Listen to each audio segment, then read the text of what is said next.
নমস্কাৰ আমি সকলোলৈকে স্বাগতম জনাইছোঁ ইতিমধ্যে আমি দশমমানৰ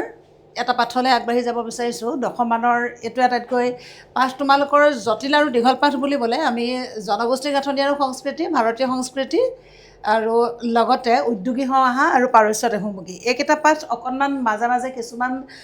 খোকোজা থাকি যায় সৰু সুৰা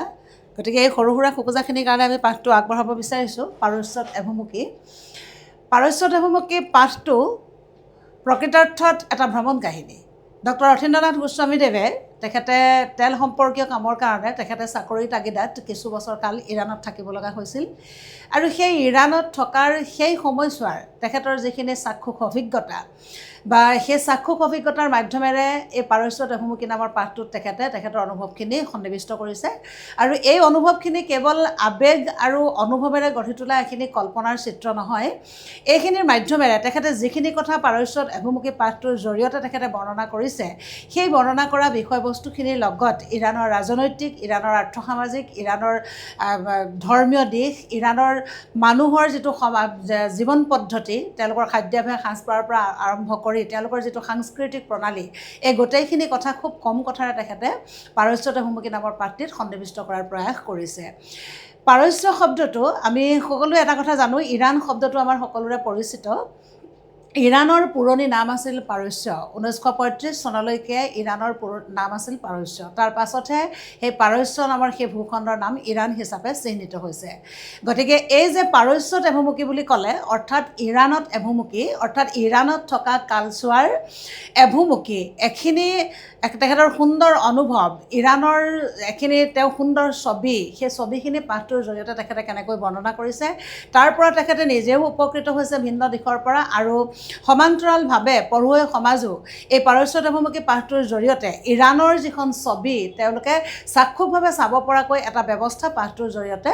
উপস্থাপন কৰাৰ প্ৰয়াস কৰা হৈছে আমি পাঠটোৰ ভিতৰলৈ আগবাঢ়ি যাম গতিকে পাঠটোৰ ভিতৰত পাঠটোত বিশেষ ধৰণৰ জটিলতা বুলিবলৈ কথা নাই কিন্তু পাঠটোত এটা জটিলতা আছে পাঠটোৰ প্ৰশ্নোত্তৰ আমি যেনেকৈ কিছুমান পাঠৰ ভিন্ন ধৰণৰ প্ৰশ্ন বৰ দৰকাৰী প্ৰশ্ন কোনখিনি অংশ কেনেধৰণে কোনখিনি আমি অৱলোকন কৰিব লাগে আমি এনেধৰণে থিৰাংকৈ আমি নিৰ্ণয় কৰি ল'ব পৰা ব্যৱস্থা কিছুমান পাঠত আছে কিন্তু পাৰস্যত এভুমুখী পাঠটোত সেই নিৰ্ণয় ব্যৱস্থাটো নাই পাঠটোৰ প্ৰথমৰ পৰা শেষলৈকে যদি তোমালোকে পঢ়া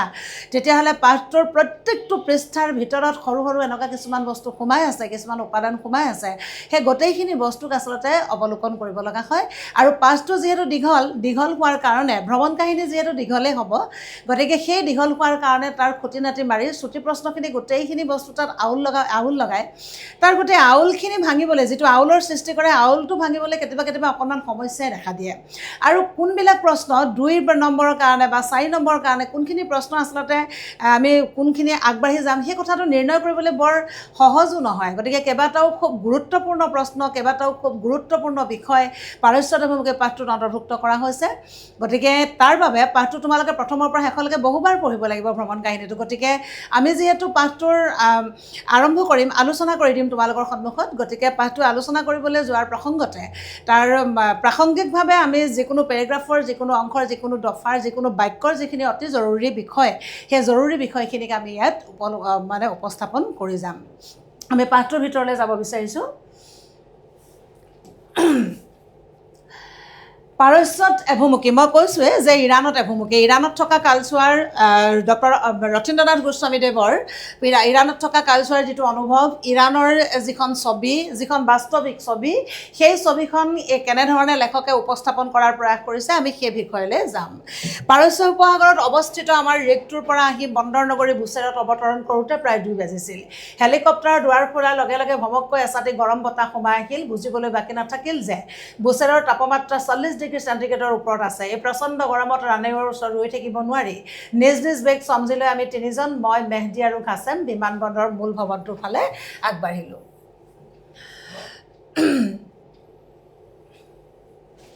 ইতিমধ্যে লেখকে কৈছে যে তেখেতে যিহেতু তেখেতে কি কয় তেল উদ্যোগৰ লগত জড়িত ব্যক্তি, গতিকে সেই চাকৰি সূত্ৰে তেখেতে ইৰাণত সময় কটাইছিল আৰু সেই ইৰাণৰ এখন বন্দৰ নগৰী, ইৰাণৰ এখন পৰিকল্পিত চহৰ, সেই চহৰখন যে আছে বুছেৰ চহৰ, সেই বুছেৰ চহৰৰ কথা ইয়াত উপস্থাপন কৰিছে। কৈছে যে পাৰস্য উপসাগৰত অৱস্থিত আমাৰ ৰিগটোৰ পৰা আহি বন্দৰ নগৰী বুছেৰত অৱতৰণ কৰোঁতে প্ৰায় 2 বাজিছিল। লেখকে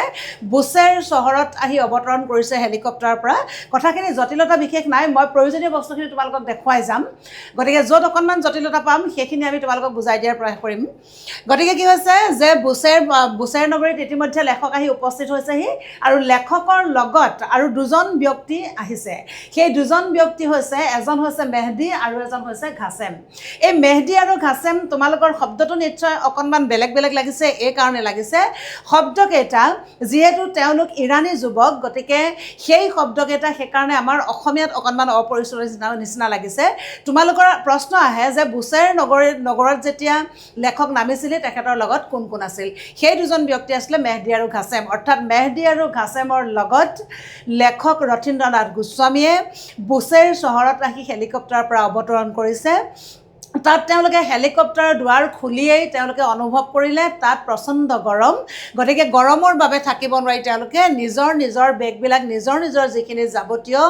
বস্তু আছিলে সেই বস্তুখিনি লৈ তেওঁলোকে বিমানবন্দৰৰ যিটো মূল ভৱন, সেই ভৱনটোৰ ফালে তেওঁলোক আগবাঢ়ি গৈছে। বুছেৰ বিমানবন্দৰটো বেছি ব্যস্ত নহয়, অৱশ্যে ইয়াৰ এটা বিশেষ গুৰুত্ব আছে, ই ইৰাণৰ এটা সামৰিক ঘাটি, তাতে বুছেৰত এটা নিউক্লিয়াৰ ৰিয়েক্টৰ আছে বুলিও শুনিছোঁ। গতিকে ইয়াত কোৱা হৈছে বুছেৰ নগৰৰ কিয় বিশেষ এটা গুৰুত্ব আছে, ই হৈছে ইৰাণৰ এটা সামৰিক ঘাটি। আকৌ তাত কি আছে বুলি শুনিছে, এটা হৈছে এইখিনিতে তোমালোকৰ 2টা প্ৰশ্ন হ'ব পাৰে যে বুছেৰ চহৰৰ গুৰুত্বটো কি? বুছেৰ চহৰৰ প্ৰধান গুৰুত্বটো হৈছে সি হৈছে এটা সামৰিক ঘাটি ইৰাণৰ বাবে, আৰু দ্বিতীয় কথাটো আহিছে বুছেৰ চহৰত কি আছে বুলি শুনিছে, সি হৈছে এটা নিউক্লিয়াৰ ৰিয়েক্টৰ। গতিকে এইখিনি অংশতে আমি 3টা বিষয়বস্তু পাইছোঁ, তোমালোকে গুৰুত্ব দি যাবা। সেইটো হৈছে বুছেৰ চহৰত নামোতে লেখকৰ লগত ঘাছেম আৰু মেহদী আছিল। বুছেৰ চহৰখন হৈছে ইৰাণৰ এটা সামৰিক ঘাটি হোৱাৰ বাবে চহৰখনৰ এটা বিশেষ গুৰুত্ব আছে। তাৰ লগতে ইৰাণত এটা নিউক্লিয়াৰ ৰিয়েক্টৰ আছে বুলি শুনিছে। কেতিয়াবা প্ৰশ্ন হয় যে ইৰাণত আচলতে কি আছে বুলি শুনিছে। এই গোটেই 3টা কথা তোমালোকে গুৰুত্ব দিয়াটো প্ৰয়োজন। মেহদী আৰু ঘাছেম 2জন ইৰাণী যুৱক, থাকে তৈলনগৰী আহৱাজত। এতিয়া কৈছে এই মেহদী আৰু ঘাছেম কোন? তোমালোকৰ প্ৰশ্ন হ'ব পাৰে যে মেহদী আৰু ঘাছেম কোন? মই অকণমান আগতে কৈছোঁ যে মেহদী আৰু ঘাছেম হৈছে 2জন ইৰাণী যুৱক, ইৰাণত বসবাস কৰা এজন ইৰাণৰ থলুৱা 2জন ব্যক্তি। গতিকে কৈছে তেওঁলোক ক'ত থাকে? তৈলনগৰী আহৱাজত। আমি যেনেকৈ কওঁ অসমৰ তৈলনগৰী ডিগবৈ, ঠিক তেনেধৰণে কি কৰা হৈছে যে এই যে ঘাছেম আৰু মেহদী তেওঁলোকে কি কৰিছে, তৈলনগৰী আহৱাজ নামৰ ঠাইখনত তেওঁলোকে বসতি কৰে। তাৰ পাছত হৈছে চোৱা, বুছেৰৰ পৰা প্ৰায় 2 ঘণ্টামান দূৰৈত ইৰাক সীমান্তৰ ফালে। তেওঁলোকৰ বাবে এই যাত্ৰা হঠাতে হোৱা, ৰুটিন মতে তেওঁলোক 2 দিন পাছতহে আহিলহেঁতেন, কিন্তু হঠাতে এটা বিশেষ আলোচনাৰ বাবে মই তেহৰান যাব লগা হোৱাত হেলিকপ্টাৰ মাতিব লগা হ'ল। এতিয়া যে কৈছে এই যে মেহদী আৰু ঘাছেম লেখকৰ লগত আহিছিল, ৰথীন্দ্ৰনাথ গোস্বামীৰ লগত বুছেৰ চহৰলৈ আহিছিল। ঘাছেম আৰু মেহদী বুছেৰ চহৰলৈ আহিবলগীয়া মানুহ নাছিল, কিন্তু তেওঁলোকে 2 দিনৰ পাছত আহিব লগা হৈছিল। কিন্তু হঠাতে এটা বিশেষ আলোচনাৰ কাৰণে তেওঁলোকে কি কৰিলে, লেখক ৰথীন্দ্ৰনাথ গোস্বামী তেহৰানলৈ যাব লগা হ'ল। তেহৰান হৈছে ইৰাণৰ ৰাজধানী, গতিকে তেহৰানলৈ যাব লগা হোৱাৰ বাবে একেলগতে সেই তেহৰান যাত্ৰাৰ লগতেই তেওঁলোকে কি কৰিলে, ঘাছেম আৰু মেহদী লেখকৰ লগতে আহি বুছেৰ চহৰত উপস্থিত হৈছেহি। তেওঁলোকৰ কাম প্ৰায় সম্পূৰ্ণ হৈছিল, সেয়ে তেওঁলোককো ওলাবলৈ ক'লোঁ। 2 জিঅ'লগ নামৰ ইটালিয়ান কোম্পানীটোৰ মাদলগাৰ। গতিকে এই যে কথাটো, এতিয়া ঘাছেম আৰু মেহদীয়ে কি কৰে? ঘাছেম আৰু মেহদী কোন? তেওঁলোক হৈছে 2জন ইৰাণী যুৱক। ঘাছেম আৰু মেহদী ক'ত থাকে? তেওঁলোকে তৈলনগৰী আহৱাজত থাকে। আৰু ঘাছেম আৰু মেহদীয়ে কাম কৰা কোম্পানীটোৰ নাম কি হৈছে? সেইটো হৈছে কি জিঅ'লগ নামৰ এটা ইটালিয়ান কোম্পানীৰ তেওঁলোক কৰ্মচাৰী। তেলৰ বাবে চলোৱা খনন কাৰ্যত মাডলগিং আহিলাসমূহৰ গুৰুত্বপূৰ্ণ ভূমিকা আছে। এইবোৰৰ জৰিয়তে সংগ্ৰহ কৰা তথ্যই এখন তৈল ক্ষেত্ৰ আৱিষ্কাৰত আৰু কোনো বিপদজনক পৰিস্থিতি নোহোৱাকৈ খনন চলোৱাত সহায় কৰিব পাৰে। ভূতত্ত্ববিদৰ বাবে ই এবিধ গুৰুত্বপূৰ্ণ সঁজুলি। মাডলগিং ইউনিটৰ পৰা প্ৰেৰণ কৰা তথ্য দেখি আমি বহুতো সিদ্ধান্তত উপনীত হ'ব পাৰোঁ। খননত হ'ব পৰা সম্ভাৱ্য বিপদ সম্পৰ্কে ভৱিষ্যতবাণী কৰিব পাৰোঁ। আটাইতকৈ ডাঙৰ কথা, সেই সৰু গৱেষণাগাৰটোত বহি পোনপ্ৰথমে মই জানিবলৈ পাওঁ তেল পাম নে নেপাম। আমি ইতিমধ্যে 1 নম্বৰ কথাখিনি কৈছোঁ। এইখিনিতে তোমালোকৰ অত্যন্ত গুৰুত্বপূৰ্ণ এটা বিষয় আছে। সেই গুৰুত্বপূৰ্ণ বিষয়টো হৈছে তেলৰ খনন কাৰ্যত মাডলগিং আহিলাবিলাকে কেনেধৰণৰ ভূমিকা গ্ৰহণ কৰে। তেলৰ খনন কাৰ্যত মাডলগিং আহিলাবিলাকে বিশেষ গুৰুত্বপূৰ্ণ ভূমিকা গ্ৰহণ কৰে। তোমালোকে ইয়াৰ পৰা বাছি 2টা প্ৰশ্ন আমি তোমালোকৰ পাঠভিত্তিক প্ৰশ্নোত্তৰ যেতিয়া আলোচনা কৰিম নিতান্তই ইয়াৰ উত্তৰখিনি আমি দি দিয়াৰ প্ৰয়াস কৰিম। তথাপি আমি পাঠটো পঢ়াই যাওঁতে কৈছোঁ যে এই মাডলগিং আহিলাবিলাকৰ জৰিয়তে যিকোনো ঠাইত খনন কৰিলে তেল পোৱা যাবনে নাযায় বা তেল খনন কাৰ্যত কিবা বিপদজনক পৰিস্থিতিৰ সৃষ্টি হ'ব নেকি তাৰ বিষয়েও আচলতে ভূতত্ত্ববিদসকলে উমান পাব পাৰে। গতিকে তেলৰ খনন কাৰ্যত মাডলগিং আহিলাবিলাকে এটা বিশেষ ভূমিকা পালন কৰে। এই যিটো প্ৰথম পৃষ্ঠা, এই প্ৰথম পৃষ্ঠাটোতেই তোমালোকে অত্যন্ত গুৰুত্ব দিবলগীয়া বিষয়খিনি হৈছে তুমি পাঠটো তেনেধৰণে আগবঢ়াই লৈ যাব পাৰিবা। গতিকে আমি লেখকৰ লগত থকা 2জন ব্যক্তি ঘাছেম আৰু মেহদী, তেওঁলোকে ইৰাণৰ 2জন যুৱক আৰু সেই ইৰাণত 2জন যুৱকে থাকে তৈলনগৰী আহৱাজত। তেওঁলোক দুয়োজনে জিঅ'লগ নামৰ এটা ইটালিয়ান কোম্পানীত কাম কৰে, তেওঁলোক তাৰ কৰ্মচাৰী। তাৰ লগতে আমি পাইছোঁ যে বুচেৰ চহৰখন কিয় আচলতে এটা বিশেষ গুৰুত্ব আছে, তাত হৈছে কি সি হৈছে ইৰাণৰ বাবে এটা সামৰিক ঘাটি আৰু বুচেৰ চহৰত লেখকে কি কৰিছে এটা নিউক্লিয়াৰ ৰিয়েক্টৰ আছে বুলি শুনিছে। সমান্তৰালভাৱে 2 নম্বৰ প্ৰশ্নৰ কাৰণে আমি প্ৰস্তুতি চলাব লাগে যে তেলৰ খনন কাৰ্যত মাডলগিং আহিলাবিলাকে কেনেধৰণৰ ভূমিকা পালন কৰে। তেলৰ খনন কাৰ্যত মাডলগিং আহিলাবিলাকে, তোমালোকে মুখস্থ কৰাৰ চেষ্টা নকৰিবা, কথাখিনি বুজি গ'লে হ'ল। মাডলগিং আহিলাবিলাকে বিশেষ ধৰণৰ ভূমিকা পালন কৰে। সেইটো হৈছে যে যিকোনো ঠাইত মাডলগিং আহিলাবিলাকৰ জৰিয়তে খনন কাৰ্যৰ জৰিয়তে তেল পোৱা যাবনে নাযায় তাৰ উমান পাব পৰা যায় আৰু তেলৰ খনন কাৰ্যত কিবা বিপদজনক পৰিস্থিতিৰ সৃষ্টি হ'ব নেকি সেই বিষয়েও এই মাডলগিং আহিলাবিলাকে বিশেষ ধৰণৰ সহায় কৰিব পাৰে আৰু এনেধৰণে মাডলগিং আহিলাবিলাকে তেলৰ খনন কাৰ্যত বিশেষ ভূমিকা পালন কৰে। গতিকে প্ৰথম পৃষ্ঠাটোৰ পৰা আমি অতি দৰকাৰী কেইবাটাও বিষয় পাইছোঁ। আমি যিকেইটা বিষয় পাইছোঁ সকলোৱে গুৰুত্ব সহকাৰে মন দিয়াটো উচিত। বিমানবন্দৰৰ আগমন ভৱনলৈ সোমাই যাওঁতে জানিব পাৰিলোঁ যে মেহদীহঁতৰ বাবে গাড়ী ৰৈ আছে। মই আশা কৰা মতে মোৰ সহকৰ্মী ভেংকট ৰমণী ৰৈ আছিল। তোমালোকে পাবাগে পাঠটোৰ পাছত যে লেখকে যিজনক সহকৰ্মী ভেংকী বা ভেংকট ৰমণী বুলি কৈছে, এইজন হৈছে দক্ষিণ ভাৰতৰ ব্যক্তি, চাকৰি সূত্ৰে তেখেতো ইৰাণত আছে। গতিকে এই লেখকো নিজে এজন ভাৰতৰ মানুহ আৰু কি হৈছে আৰু ঠিক তেনেধৰণে ভেংকীও হৈছে ভাৰতৰ দক্ষিণ অংশৰ মানুহ। গতিকে একেখন দেশৰে 2জন ব্যক্তি তাত সহকৰ্মী হিচাপে ইজনে সিজনৰ সহকৰ্মী হিচাপে কাম কৰি আছে। গতিকে সেই ভেংকীৰ কথা ইয়াত কোৱা হৈছে, তেওঁ বুচেৰত থাকে। এই যিজন সহকৰ্মী ভেংকী বা ভেংকট ৰমণী, যিজন দক্ষিণ ভাৰতৰ ব্যক্তি, সেইজন ক'ত থাকে বুলি কৈছে, বুচেৰ চহৰতে তেওঁ থাকে। ইয়াৰ পৰা তেওঁ ৰিগলৈ যাব লগা হেলিকপ্টাৰ আৰু সামগ্ৰী যোগানকাৰী জাহাজৰ তদাৰক কৰে। এতিয়া ভেংকীয়ে কি কৰে, কথাটো মন কৰিবা সকলোৱে, ভেংকীয়ে কি কৰে যে ৰিগলৈ যাব লগা প্ৰতিখন হেলিকপ্টাৰ খননকাৰী, ৰিগৰ কথা তোমালোকে সকলোৱে জানা, তেল খননৰ কথা, যে এই ৰিগলৈ যাবলগীয়া প্ৰতিখন হেলিকপ্টাৰ আৰু হেলিকপ্টাৰৰ লগত যিখিনি বস্তু বাহানি, যাৱতীয় যিখিনি যোগানকাৰী ব্যৱস্থা আছে, যিখিনি বস্তু আছে, সেই হেলিকপ্টাৰৰ পৰা যোগানকাৰী গোটেই বস্তুখিনিৰ তদাৰক কৰা ব্যক্তিজনে হৈছে ভেংকী বা ভেংকট ৰমণী। ভেংকী মোক জনালে যে অলপ সময় আমি বিমানবন্দৰতে ৰৈ আবুজাৰৰ অপেক্ষা কৰিম। যেতিয়া বুচেৰ চহৰত, আমি পাঠটোৰ অকণমান আগত আমি পাই আছোঁ যে বুচেৰ চহৰত অৱতৰণ কৰোঁতে ইতিমধ্যে কি হৈছিলে, তাত খুব গৰম হোৱাৰ কাৰণে লেখকে কি কৰিলে, এই যিটো ভৱন, বিমানবন্দৰৰ যিটো ভৱন, বিমানবন্দৰৰ ভৱনটোত তেওঁলোকে প্ৰৱেশ কৰিছিলে। ঘাছেম আৰু মেহদীৰ লগত 3জন ব্যক্তি তাত প্ৰৱেশ কৰিছিলে আৰু তাতে ভেংকী ৰৈ আছিল। আৰু সেই ভেংকীয়ে ইতিমধ্যে লেখকক জনাইছে যে ৰতীন্দ্ৰনাথ গোস্বামীক জনাইছে যে এই যে কি কৰিছে, যে এই বিমানবন্দৰত যে ৰৈ থকা হৈছে, বিমানবন্দৰত কি হৈছে, আবুজাৰ নামৰ ব্যক্তিজনৰ কাৰণে ৰৈ থকা হৈছে। লেখকে বুচেৰ চহৰত অৱতৰণ কৰাৰ পাছত তেওঁ খন্তেক সময়ৰ পিছত তেহৰাণ যাত্ৰা কৰিব আৰু তেহৰান যাত্ৰা কৰাৰ আগমুহূৰ্তত হেলিকপ্টাৰ পাইহি মানে সেইখিনি সময়ত তেওঁ ভেংকটৰমণিৰ সৈতে কি কৰিব সময় কটাব গতিকে এতিয়া ভেংকটৰমণিৰ ঘৰত সময় কটাই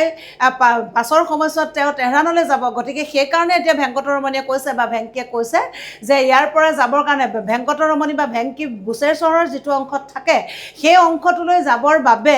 যে কি কৰিছে এখন গাড়ী লাগিব গতিকে সেই আবুজাৰ নামৰ ব্যক্তিজন আহিব আবুজাৰ নামৰ ব্যক্তিজন আহিলেহে ভেংকীৰ সৈতে লেখক ভেংকীৰ ঘৰলৈ যাব পাৰিব আবুজাৰ আমাৰ ট্ৰেভেল এজেণ্ট আবুজাৰ কোন বুলি কেতিয়াবা প্ৰশ্ন হয় আবুজাৰ ট্ৰেভেল এজেণ্ট তেওঁ গৈছে মোৰ তেহৰান যাত্ৰাৰ টিকট কিনিবলৈ বিমানৰ বাবে 10 ঘণ্টামান সময় আছে বিমান বন্দৰটোত মই আবুজাৰৰ সহযোগী হুছেইন নিৰাপত্তাৰক্ষী কেইজনৰ বাদে কোনো মানুহ নাই ভেংকীয়ে নিৰাপত্তাৰক্ষী কেইজনৰ সৈতে কথা বতৰা আৰম্ভ কৰিলে হুছেইনে ফাৰ্চীৰ পৰা ইংৰাজীলৈ আৰু ইংৰাজীৰ পৰা ফাৰ্চীলৈ অনুবাদ কৰি বাৰ্তালাপত সহায় কৰিলে মোৰ কম দিনৰ অভিজ্ঞতাৰ পৰা এটা কথা বুজিব পাৰিছোঁ যে ইৰানী যথেষ্ট নম্ৰ তোমালোকৰ পাঠটোত এটা কথা মন কৰিবা যে যিহেতু এইটো প্ৰবন্ধ নহয় প্ৰবন্ধ হোৱা হ'লে তুমি ইৰাণৰ ৰাজনৈতিক অৱস্থা তোমাক এটা দফা দি দিলেহেঁতেন বা ইৰাণৰ যিটো তাৰ যিখিনি হিষ্টৰিকেল কথা তাৰ যিখিনি বুৰঞ্জীসন্মত কথা ইৰাণৰ যিটো ইতিহাস তাৰ হয়তো তোমালোকক সেইটো এটা টোকা প্ৰস্তুত কৰি দিলেহেঁতেন কিন্তু ই হৈছে এটা প্ৰবন্ধ নহয় ই এটা হৈছে ভ্ৰমণ কাহিনী গতিকে লেখকে য'তেই মন যায় ত'তেই তেখেতে য'ত যিখিনি অভিজ্ঞতা তেখেতে অৰ্জন কৰিছে ভিন্ন মানুহৰ লগত সেই অভিজ্ঞতাখিনি তেওঁ য'তেই যেনেকৈ সময় পাইছে চেগা চুৰকাকৈ তাক বৰ্ণনা কৰি যাব গতিকে ইৰাণ সম্পৰ্কীয় ইৰাণৰ মানুহৰ যিটো তেওঁলোকৰ সাংস্কৃতিক যিখিনি উপচাৰ ইৰাণৰ মানুহৰ যিটো তেওঁলোকৰ মানসিকতা এইটো তেওঁ চেগা চুৰকাকৈ য'তে সুবিধা পাব ত'তে অকণ বৰ্ণনা কৰি যাব গতিকে পাঠটো পঢ়ি যাওঁতে তোমালোকে এই কথাখিনি লক্ষ্য কৰাটো উচিত একে ঠাইতে গোটেইখিনি বস্তু থুপ খাই থকা নাই পাঠটোত সেইকাৰণে ইয়াত অকণমান হেৰিয়াতে কৈছে চোৱা যে ইতিমধ্যে ট্ৰেভেল এজেণ্ট আবুজাৰে লেখকৰ তেহৰান যাত্ৰাৰ বাবে টিকট কাটিবলৈ গৈছে আৰু টিকট কাটিবলৈ যোৱাৰ সেই সময়কণত ভেংকীৰ লগত ঘাছেম মেহদী ভেংকী তেওঁলোকৰ সৈতে কি কৰিছে একেলগে সেই ভৱনটোত বিমানবন্দৰ ভৱনটোত লেখক ৰৈ থাকিব লগা হৈছে আবুজাৰৰ বাবে আৰু তাত কি হৈছে নিৰাপত্তাৰক্ষী দুজন আছে আৰু তাৰ লগতে কি কৰিছে যে আবুজাৰৰ সহযোগী এই যে ট্ৰেভেল এজেণ্টজন আবুজাৰ যে তেখেতৰ সহযোগী হুছেইন আৰু নিৰাপত্তাৰক্ষী কেইজনৰ বাবে তাত কোনো মানুহ নাই গতিকে তাত কোনো মানুহ নাই যিহেতু এতিয়া তোমালোকে এটা কথা চাবা যে নিৰাপত্তাৰক্ষী কেইজনৰ সৈতে কথা বতৰা ইতিমধ্যে ভেংকীয়ে আৰম্ভ কৰি দিলে যিহেতু মানুহ কেইজনমান গোট খাই আছে তাততো কথা বতৰা নপতাকৈতো ইজনে সিজনে মুখলৈ চাই থাকিব নোৱাৰে গতিকে কি কৰিছে ভেংকীয়ে ইতিমধ্যে যিকেইজন নিৰাপত্তাৰক্ষী তেওঁলোকৰ সৈতে কথা পতাত তেওঁলোকে আৰম্ভ কৰিলে হুছেইনে ফাৰ্চীৰ পৰা ইংৰাজীলৈ আৰু ইংৰাজীৰ পৰা ফাৰ্চীলৈ অনুবাদ কৰি এই যে আবুজাৰৰ যিজন সহযোগী হুছেইন তেখেতে কি কৰিছে ফাৰ্চী ভাষাৰ পৰা যিহেতু ইৰাণৰ মূল ভাষাটো ফাৰ্চী ভাষা গতিকে সেই ফাৰ্চী ভাষাৰ পৰা কি কৰিছে যে ইংৰাজীলৈ অনুবাদ কৰিছে ফাৰ্চী ভাষাৰ পৰা ইংৰাজীলৈ অনুবাদ কৰি দিয়াৰ লগে লগে লেখক ৰথীন্দ্ৰনাথ গোস্বামীয়ে বুজিবলৈ সহজ হৈছে আৰু তেখেতে যিটো ইংৰাজীত কৈছে সেই ইংৰাজীৰ কোৱা কথাখিনি লেখকৰ ইংৰাজীৰ কথাখিনি তেখেতে ফাৰ্চীলৈ অনুবাদ কৰি দিছে যাতে নিৰাপত্তাৰক্ষী কেইজনে কথাখিনি সুন্দৰভাৱে উপস্থাপন কৰিব পাৰে আমি এটা কথা সকলোৱে জানো পৃথিৱীৰ সকলো দেশৰ সকলো মানুহৰ বাবে মাতৃভাষাতেই প্ৰাণ ঢালি কথা ক'ব পৰা যি ক্ষমতা থাকে আমাৰ ধৰি লোৱা যিকোনো সমাজ ব্যৱস্থাৰ যিকোনো এটা জাতিৰ যিকোনো সমাজ ব্যৱস্থাৰ যিসকল বুদ্ধিজীৱী মানুহ যিসকলে পঢ়া শুনাৰ লগত জড়িত উচ্চ স্তৰৰ সমাজ ব্যৱস্থাৰ সৈতে চিন্তাৰ সৈতে তেওঁলোক জড়িত হৈছে তেওঁলোকে ভিন্ন ভাষা শিকাটো ডাঙৰ কথা নহয় কিন্তু আমাৰ সমাজত তোমালোকে এটা কথা চাবা আমাৰ প্ৰতিজন মানুহ সহজ সৰল মানুহে নিজৰ মাতৃভাষাটোৱে জানে গতিকে সেই মাতৃভাষাৰ মাধ্যমেৰে ইতিমধ্যে সেইকাৰণে কি কৰা হৈছে নিৰাপত্তাৰক্ষী কেইজনে তাৰ ফাৰ্চী ভাষাটোহে ভালকৈ জানে সেই ফাৰ্চী ভাষাটো ভালকৈ জনাৰ বাবে তেওঁলোকে ইংৰাজী ভাষাটো ভালকৈ নাজানে ক'ব নোৱাৰে গতিকে ইংৰাজী ভাষাটোৰ এই যে ইংৰাজী আৰু ফাৰ্চীৰ পৰা ইংৰাজীলৈ অনুবাদ ইংৰাজীৰ পৰা ফাৰ্চীলৈ অনুবাদ এই গোটেই ব্যৱস্থাটো যে কথা বাৰ্তাৰ ব্যৱস্থাটো যাতে সহজ হৈ যায় যে এই যে হুছেইন এই যে নিৰাপত্তাৰক্ষী কেইজন এই যে ভেংকী এই যে ৰথীন্দ্ৰনাথ গোস্বামী এই যে প্ৰতিজন মানুহৰ ভাৱাবেগবোৰ যাতে উপলব্ধি কৰিব পাৰে ইজনে কি কৈছে সিজনে কি কৈছে তাৰ কাৰণে আবুজাৰৰ সহযোগী হুছেইনে ফাৰ্চীৰ পৰা ইংৰাজীৰ পৰা ফাৰ্চীলৈ অনুবাদ কৰি ইজনে আনজনৰ মনৰ কথাবিলাক বুজি পাব পৰাকৈ তেখেতে সহজ কৰি তুলিছে তাৰ পাছত ক'লে যে এই কথাখিনিৰ পৰা লেখকৰ এটা অনুভৱ হৈছে যে মোৰ কম দিনৰ অভিজ্ঞতাৰ পৰা এটা কথা বুজিব পাৰিছোঁ যে ইৰাণীসকল যথেষ্ট নম্ৰ গতিকে এই কিছুদিন থকাৰ পাছত ৰথীন্দ্ৰনাথ গোস্বামীয়ে তাত এটা কথা উপলব্ধি কৰিব পাৰিছে যে ইৰাণৰ মানুহখিনি যথেষ্ট নম্ৰ আৰু ভদ্ৰ আৰু কোৱা হৈছে যে তেওঁলোকে সুন্দৰ সম্ভাষণেৰে বাৰ্তালাপ কৰে তেওঁলোকে খুব সুন্দৰভাৱে সম্ভাষণ জনাই মানুহৰ সৈতে কথা বাৰ্তা তেওঁলোকে আলোচনা কৰে আৰু কৈছে যে উচ্চ স্বৰত কথা নকয় উচ্চ স্বৰত কথা নকয় এটা কথা আমি সকলোৱে জানো যে আমি যে কি হৈছে কিছুমান চিঞৰ বাখৰ হুলস্থুলৰ মাধ্যমেৰে কথাবিলাক কোনবিলাক কথা আমাৰ আচলতে গ্ৰহণযোগ্য হয় আমি যিবিলাক কথা আমি সুন্দৰভাৱে উপস্থাপন কৰিছোঁ গহীনভাৱে উপস্থাপন কৰিছোঁ ভদ্ৰ নম্ৰভাৱে যিখিনি কথা উপস্থাপন কৰিছোঁ সেই কথাখিনি সদায় এটা ইতিবাচক দিশ থাকে আৰু সেই ইতিবাচক দিশটোৰ পৰা মানুহৰ মানসিক যিটো স্তৰ সেই স্তৰটো উপলব্ধি কৰিব পৰা যায় আৰু সেইকাৰণে লেখকে ইৰাণৰ যিমানবোৰ মানুহ এতিয়ালৈকে লগ পাইছে সেই মানুহবিলাকৰ উপলব্ধিৰ পৰা এটা কথাতে অনুমান কৰিছে উপলব্ধি কৰিব পাৰিছে সেই মানুহবিলাকক লগ পোৱাৰ পাছত ইৰাণৰ মানুহে অযথা হুলস্থুল কৰি কথা বাৰ্তা নকয় সুন্দৰ সম্ভাষণৰ মাধ্যমেৰে তেওঁলোকে কথা বাৰ্তা পাতে তেওঁলোকৰ কথা বাৰ্তাৰ মাজেৰে এটা বিনয়ী ভাৱ প্ৰকাশ হয় আৰু কৈছে সেইকাৰণে বিনয়ী ভাৱ প্ৰকাশ কৰা হয় আৰু কৈছে যে উচ্চ স্বৰত কথা নকয় কথা বতৰাত বিনয়ী স্বভাৱৰ প্ৰতিফলন ঘটে তেওঁলোক যে এটা ঐতিহ্যময় সভ্যতাৰ শিখা কঢ়িয়াই আনিছে তাৰ পৰিচয় পোৱা যায় তেওঁলোকৰ আচাৰ ব্যৱহাৰ বাৰ্তালাপ আদিত গতিকে লেখকে এটা কথা উপলব্ধি কৰিছে ইৰাণৰ মানুহবোৰ লগ পোৱাৰ পাছত তেখেতে উপলব্ধিটো হৈছে যে ইৰাণ এখন সাধাৰণ দেশ নহয় গতিকে ইৰাণৰ এটা ঐতিহ্যময় তাৰ ইতিহাস আছে ইৰাণৰ এটা ঐতিহ্যময় সাংস্কৃতিক সম্ভাৰ আছে আমি যিহেতু মই এইখিনিতে আগবঢ়াব খোজা নাই সাংস্কৃতিক সম্ভাৰৰ কথা যিহেতু তোমালোকৰ ইৰাণৰ ইতিহাসৰ বিষয়ে পাঠটোৰ ভিতৰত আছে ইৰাণৰ ইতিহাস পঢ়োঁতে সেই কথাখিনি আমি আলোচনা কৰি যাম কিন্তু আমি ঠাউকতে কৈছোঁ যে পাঠটোতো ক'ব বিচাৰিছে যে ঠাউকতে কোৱা কথাটো এনেকুৱা যে ইৰাণৰ মানুহক লগ পোৱাৰ পাছত লেখকৰ কিন্তু সেই অনুভৱটো হৈছিল যে ইৰাণ প্ৰকৃততে কালি পৰহি জন্ম হোৱা এটা সাধাৰণ জাতি নহয় ইৰাণৰ এটা ঐতিহ্যময় ইতিহাস আছে ইৰাণৰ এটা ঐতিহ্যময় সাংস্কৃতিক ধ্বজা আছে ইৰাণৰ এটা ঐতিহ্যময় পৰম্পৰা আছে প্ৰজ্বলিত হৈ আছে গতিকে এইখিনি কথাৰ পৰা অনুভৱ কৰিব পৰা যায় ইৰাণ জাতিটো যিহেতু যুগ যুগ ধৰি এটা গহীন গম্ভীৰ হিচাপে এটা সাংস্কৃতিক উপচাৰেৰে পৰিপূৰ্ণ জাতি হিচাপে তেওঁলোকৰ যিখিনি কথোপকথন সেই কথোপকথনৰ মাজেৰেই ইৰাণ সভ্যতাৰ প্ৰাচীনতম দিশটো আমি উপলব্ধি কৰিব পাৰোঁ বুলি লেখকে এবাৰ উপলব্ধি কৰিছে পাঠটো যিহেতু দীঘল হোৱাৰ কাৰণে তোমালোকে অতি প্ৰয়োজনীয় কথাখিনি সাধু পঢ়াৰ নিচিনাকৈ যে কথাখিনি তোমালোকে উপলব্ধিৰ মাধ্যমেৰে লৈ যাব পাৰিবা ইৰাণৰ বিষয়ে যদি কেতিয়াবা কিবা লিখিবলৈ আহে এই কথাকেইটা তোমালোকে গুৰুত্ব দিয়াটো প্ৰয়োজন এঘণ্টামানৰ পাছত ফোপাই জোপাই আবুজাৰ ওলালহি নিৰাপত্তাৰক্ষী কেইজনৰ পৰা বিদায় লৈ আমি দুয়ো আবুজাৰৰ পিকআপ ভেনখনত উঠিলোঁ তেনেতে ভেংকীয়ে ক'লে ৰথীন এয়া আমাৰ আগা আবুজাৰ ভেংকীয়ে দুই এটা ফাৰ্চী শব্দ ক'বলৈ শিকিছে আগা শব্দটো শ্ৰীযুতৰ সমাৰ্থক সন্মানীয় শব্দ আমি সকলোৱে অসমীয়াত এটা বস্তু ব্যৱহাৰ কৰোঁ তোমালোকে সকলোৱে জানা শ্ৰীযুত আমি যেতিয়া ব্যৱহাৰ কৰোঁ সন্মানীয় জ্যেষ্ঠজনৰ ক্ষেত্ৰতে আমি সেই শ্ৰীযুত শব্দটো ব্যৱহাৰ কৰোঁ গতিকে ফাৰ্চী ভাষাত এই আগা যিটো শব্দ আছে আগা শব্দটোৱে আমি অসমীয়াত যি ঠাইত শ্ৰীযুত শব্দটো ব্যৱহাৰ কৰোঁ সেই শ্ৰীযুতৰ সলনি ফাৰ্চী ভাষাত আগা শব্দটো প্ৰতিশব্দ হিচাপে ব্যৱহাৰ কৰিব পৰা যায় গতিকে সেইকাৰণে যেতিয়া ইতিমধ্যে আবুজাৰ পালেহি আবুজাৰ ইতিমধ্যে মই পুনৰ মনত পেলাই দিছোঁ যে লেখকৰ তেহৰান যাত্ৰাৰ টিকট কাটিবলৈ তেখেত গৈছিল আৰু ভেংকী আৰু এই লেখকে অলপ সময় কি কৰিছে আবুজাৰৰ কাৰণে অপেক্ষা কৰি আছে অৱশেষত আবুজাৰ পালেহি সেই যিটো বিমানবন্দৰ ভৱন তাৰ পালেহি পোৱাৰ লগে লগে কি কৰিছে আবুজাৰৰ গাড়ীত তেওঁলোক দুইজন উঠিছে আৰু তেওঁলোক দুইজন উঠি প্ৰথমতে কি কৰিছে ভেংকীয়ে যে আবুজাৰৰ সৈতে ট্ৰেভেল এজেণ্ট আবুজাৰৰ সৈতে লেখকক পৰিচয় কৰোৱাই দিছে যিহেতু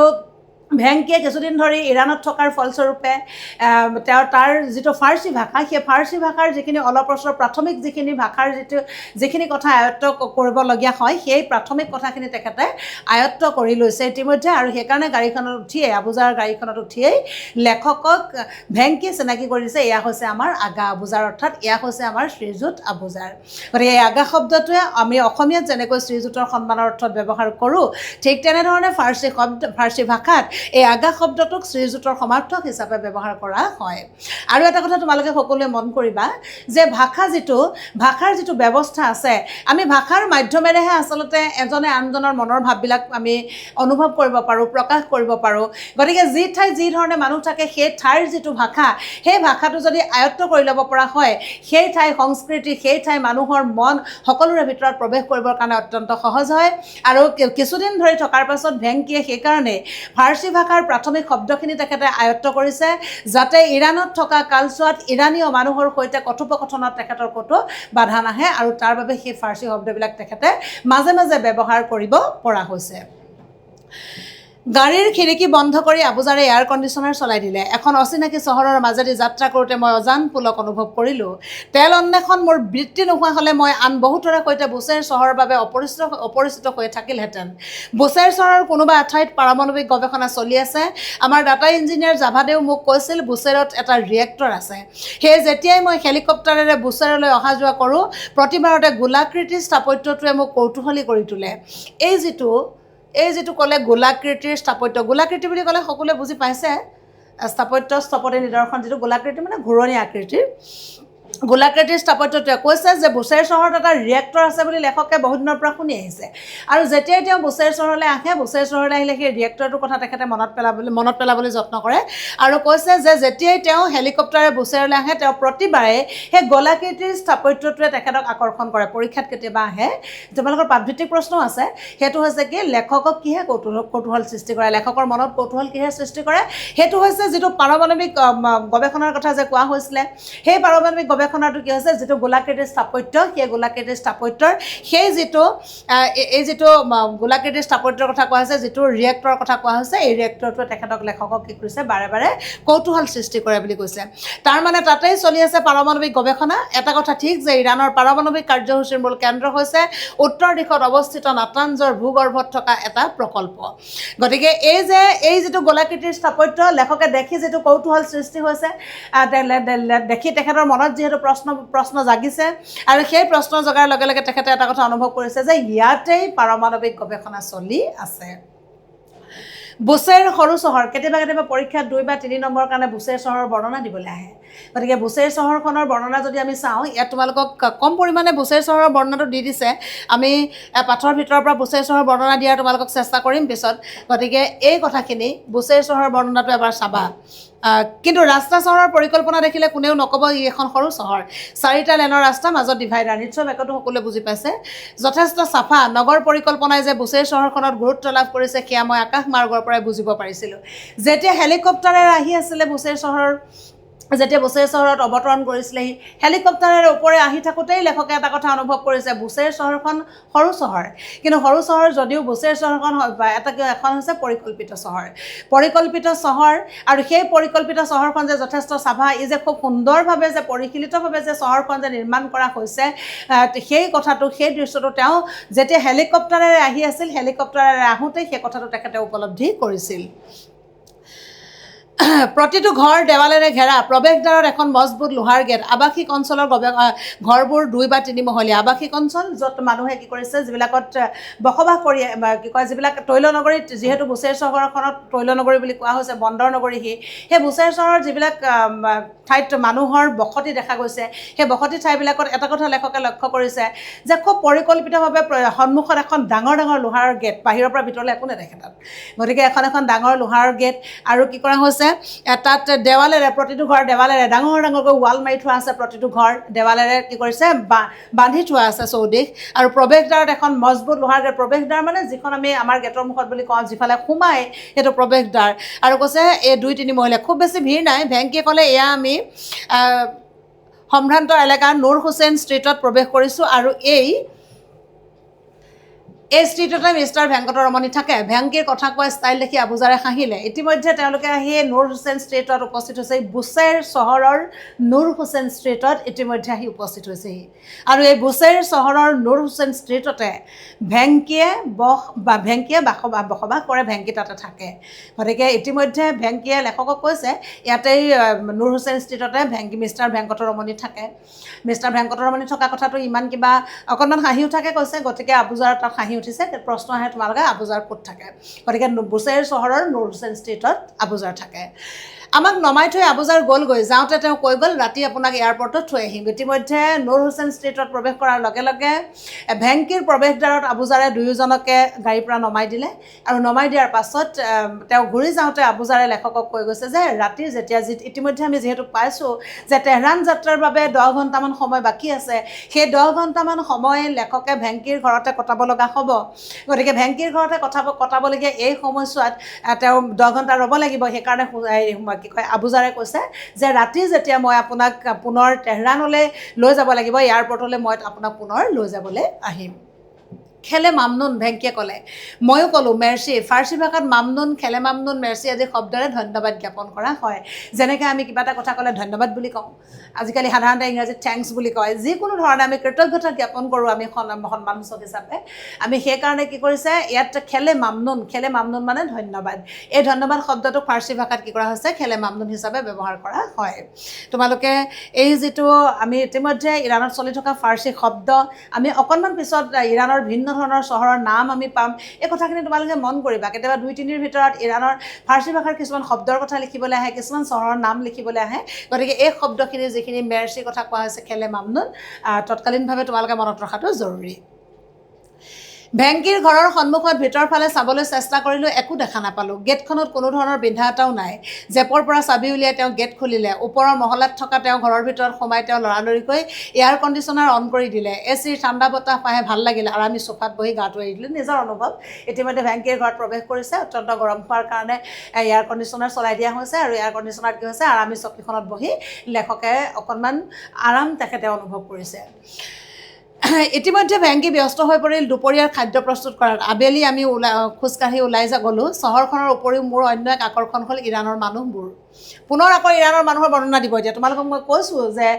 আগতে অকণমান আগত ইৰাণৰ মানুহৰ বিষয়ে তোমালোকক ক'ৰবাত ভদ্ৰ নম্ৰ বিনয়ী তেওঁলোকে ঐতিহ্যময় এটা কি কয় যিটো ইতিহাসৰ যিটো ধজ্জা সেই ইতিহাসৰ ধজ্জা তেওঁলোকে আগবঢ়াই আনিছে এই কথাখিনি আমি পাই আহিছোঁ পুনৰ ক'ব এতিয়া তাত ইতিমধ্যে ভেংকিয়ে কি কৰিলে যে লেখক যিহেতু উপস্থিত হ'লগৈ লেখকক যিহেতু অকণমান সময় খুৱাই বোৱাই অকণমান আৰাম কৰি ইফালে সিফালে ঘূৰাই মেলি তেওঁক পুনৰ তেহৰাণলৈ তেওঁক পঠিয়াই দিব লাগিব গতিকে সেই সময়ছোৱাত ভেংকিয়ে ঘৰত সোমাই তেখেতে কি কৰিলে যে খাদ্য খাবৰ কাৰণে তেওঁ যোগাৰ কৰাত ব্যস্ত হৈ পৰিল আৰু কৈছে যে তাৰপাছত আবেলি তেওঁলোকে খোজকাঢ়ি ওলাই গ'ল খাই মেলি ওলাই গ'ল আৰু চহৰখনৰ উপৰিও এই যে চহৰখন চাবলৈতো লেখকৰ চহৰখনৰ প্ৰতি আকৰ্ষণ আছেই লেখকৰ চহৰখনৰ প্ৰতিও ইৰাণৰ বাদেও তেখেতৰ মুখ্য আকৰ্ষণটো হৈছে ইৰাণৰ মানুহবোৰ গতিকে ইৰাণৰ মানুহবোৰৰ কথা লেখকে কি ক'ব চাবা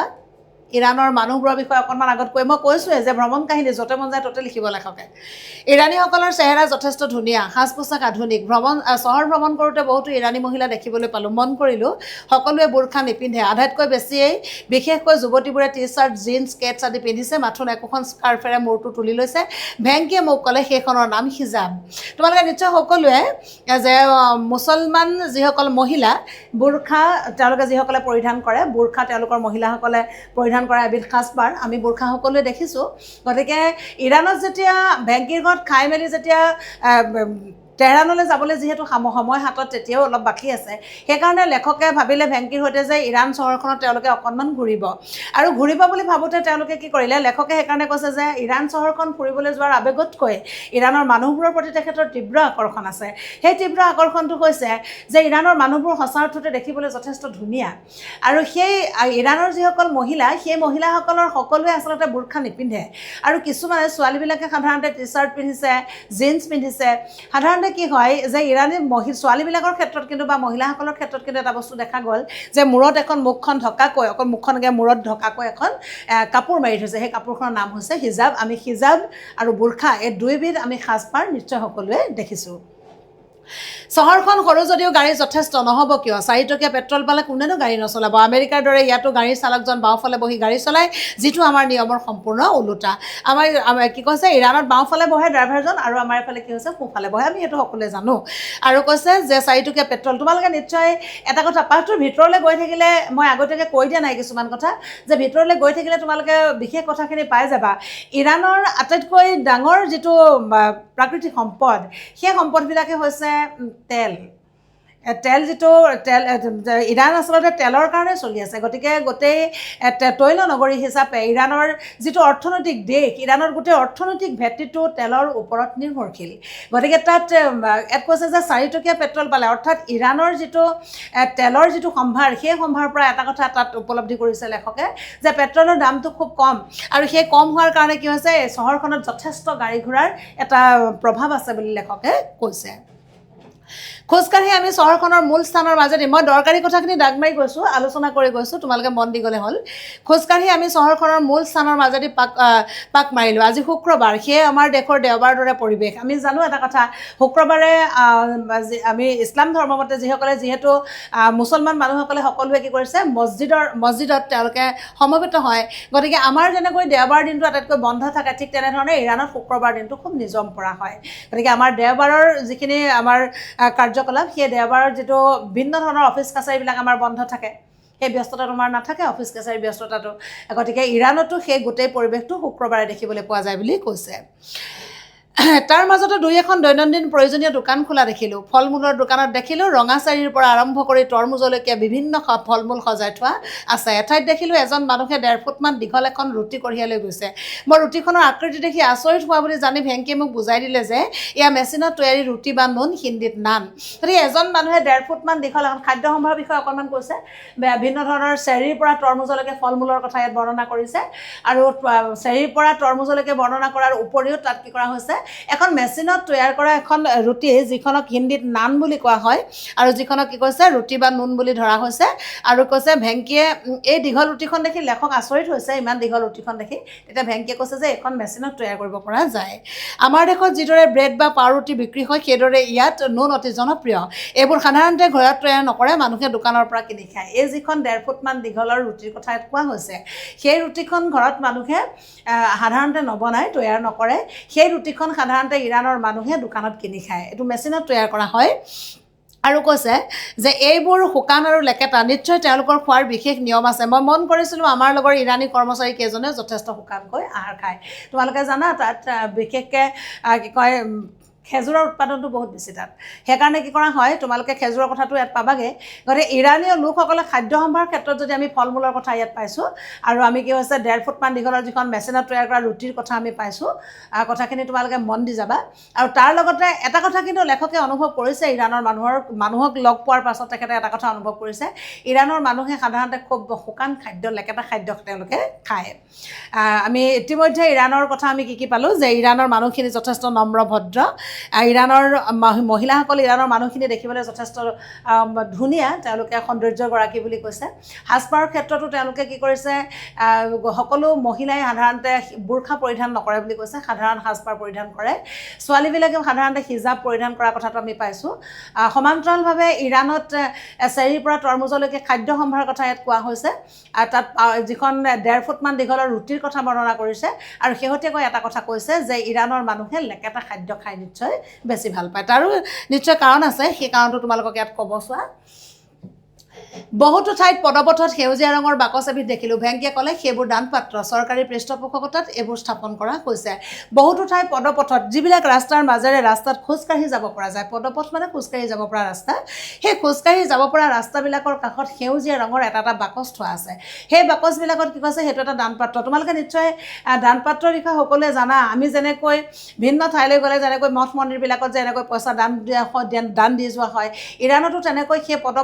পদপথবিলাকত মানুহৰ যিবিলাক ৰাস্তাৰে মানুহ অহা যোৱা কৰে, খোজকাঢ়ে, সেই খোজকঢ়া অহা যোৱা কৰা ৰাস্তাবিলাকত একোটা সেউজীয়া ৰঙৰ দানপাত্ৰ তাত থোৱা হৈছে। আৰু সেই দানপাত্ৰবিলাক চৰকাৰী পৃষ্ঠপোষকতাত ৰখা হৈছে। গতিকে এই যে চৰকাৰী পৃষ্ঠপোষকতাত যে দানপাত্ৰবিলাক থোৱা হৈছে, সেয়াও আমাক এটা কথা প্ৰমাণ কৰি দিয়ে, সি সঁচা অৰ্থতেই চহৰখন পৰিকল্পিত চহৰ। বুছেৰৰ খেজুৰ বিখ্যাত। এইখিনিতে আৰু এটা কথা মন কৰিবলগীয়া চাবা, বুছেৰৰ খেজুৰ বিখ্যাত। খাদ্য সম্ভাৰৰ কথা কৈছে। খাদ্য সম্ভাৰৰ কথা আমি অলপীয়াকৈ অকণমান পাই আহিছোঁ। পকা খেজুৰৰ পৰা যিদৰে ৰস ওলাই নাজানিলে ধাৰণা হ'ব যেন কোনোবাই ৰস ঢালি আনিছে। সেইদিনা মোৰ ইৰাণী বন্ধু আহমেদে আহবাজৰ পৰা মোৰ বাবে খেজুৰৰ পৰঠা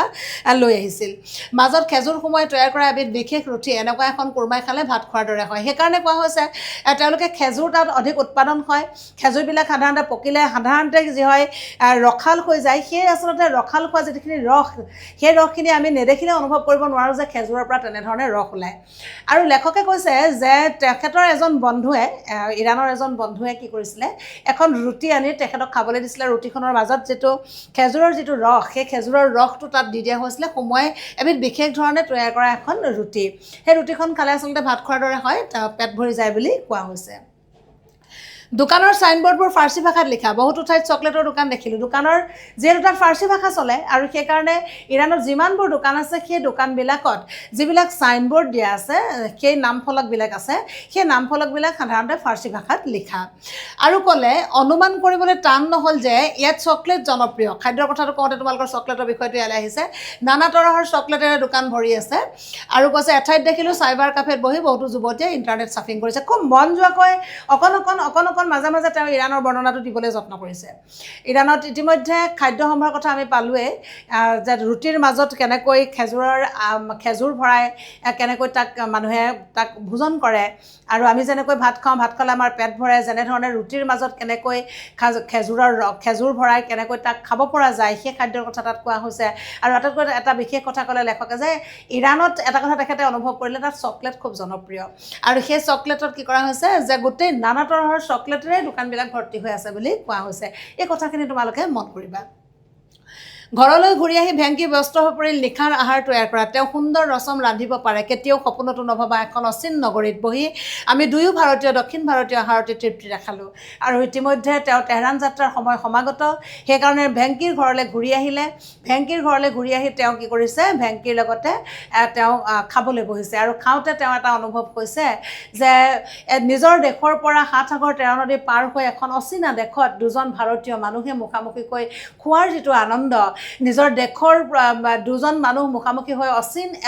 এডোখৰ ঠাইত লগ পোৱাৰ যিটো আনন্দ লগ পোৱাৰ যিটো আমেজ তেওঁ সেইটো শব্দেৰে আচলতে বৰ্ণনা কৰিব নোৱাৰে খুব চুটিকৈ সেই কথাটো উপস্থাপন কৰিছে 10 বজাৰ লগে লগে আমি গেটৰ ওচৰলৈ ওলাই গ'লোঁ আবুজাৰে গাড়ী পঠাই দিছে মোক বিমানবন্দৰত নমাই থৈ আহিবৰ বাবে খন্তেক পাছতে আবুজাৰ আহি ওলালহি তেওঁ মটৰচাইকেলত আহিছে তেওঁ বিমানবন্দৰলৈ যাব মোক বিদায় জনাবৰ বাবে মই গাড়ীত আৰু আবুজাৰ সৈতে ভেংকি মটৰচাইকেলত গতিকে ইতিমধ্যে কি কৰিছে বিমানবন্দৰত নমাই থৈ আহিবৰ কাৰণে আবুজাৰ আহিছে তেওঁ মটৰচাইকেলত আহি কি কৰিছে বিমানবন্দৰলৈ যাব সেই মটৰচাইকেলত আহি আবুজাৰেও কি কৰিছে তেহৰানলৈ যে তেওঁ লেখক যাবগৈ তাত তেওঁ বিদায় দিবৰ কাৰণে আবুজাৰ আহিছে আৰু ইতিমধ্যে কি হৈছে মই গাড়ীত আৰু আবুজাৰ সৈতে ভেংকি মটৰচাইকেলত উঠিলে প্ৰায় এঘণ্টা পলমকৈ বিমানে যাত্ৰা আৰম্ভ কৰিলে 2 ঘণ্টাৰ পাছতে মই তেহৰানত অৱতৰণ কৰিম এটা কথা সকলোৱে মন দিবা যে যিহেতু ভ্ৰমণ কাহিনী মই যিখিনি অতি জৰুৰী সেইখিনি তোমালোকক দাগ মাৰি গৈছোঁ মাজে মাজে কিছুমান কথা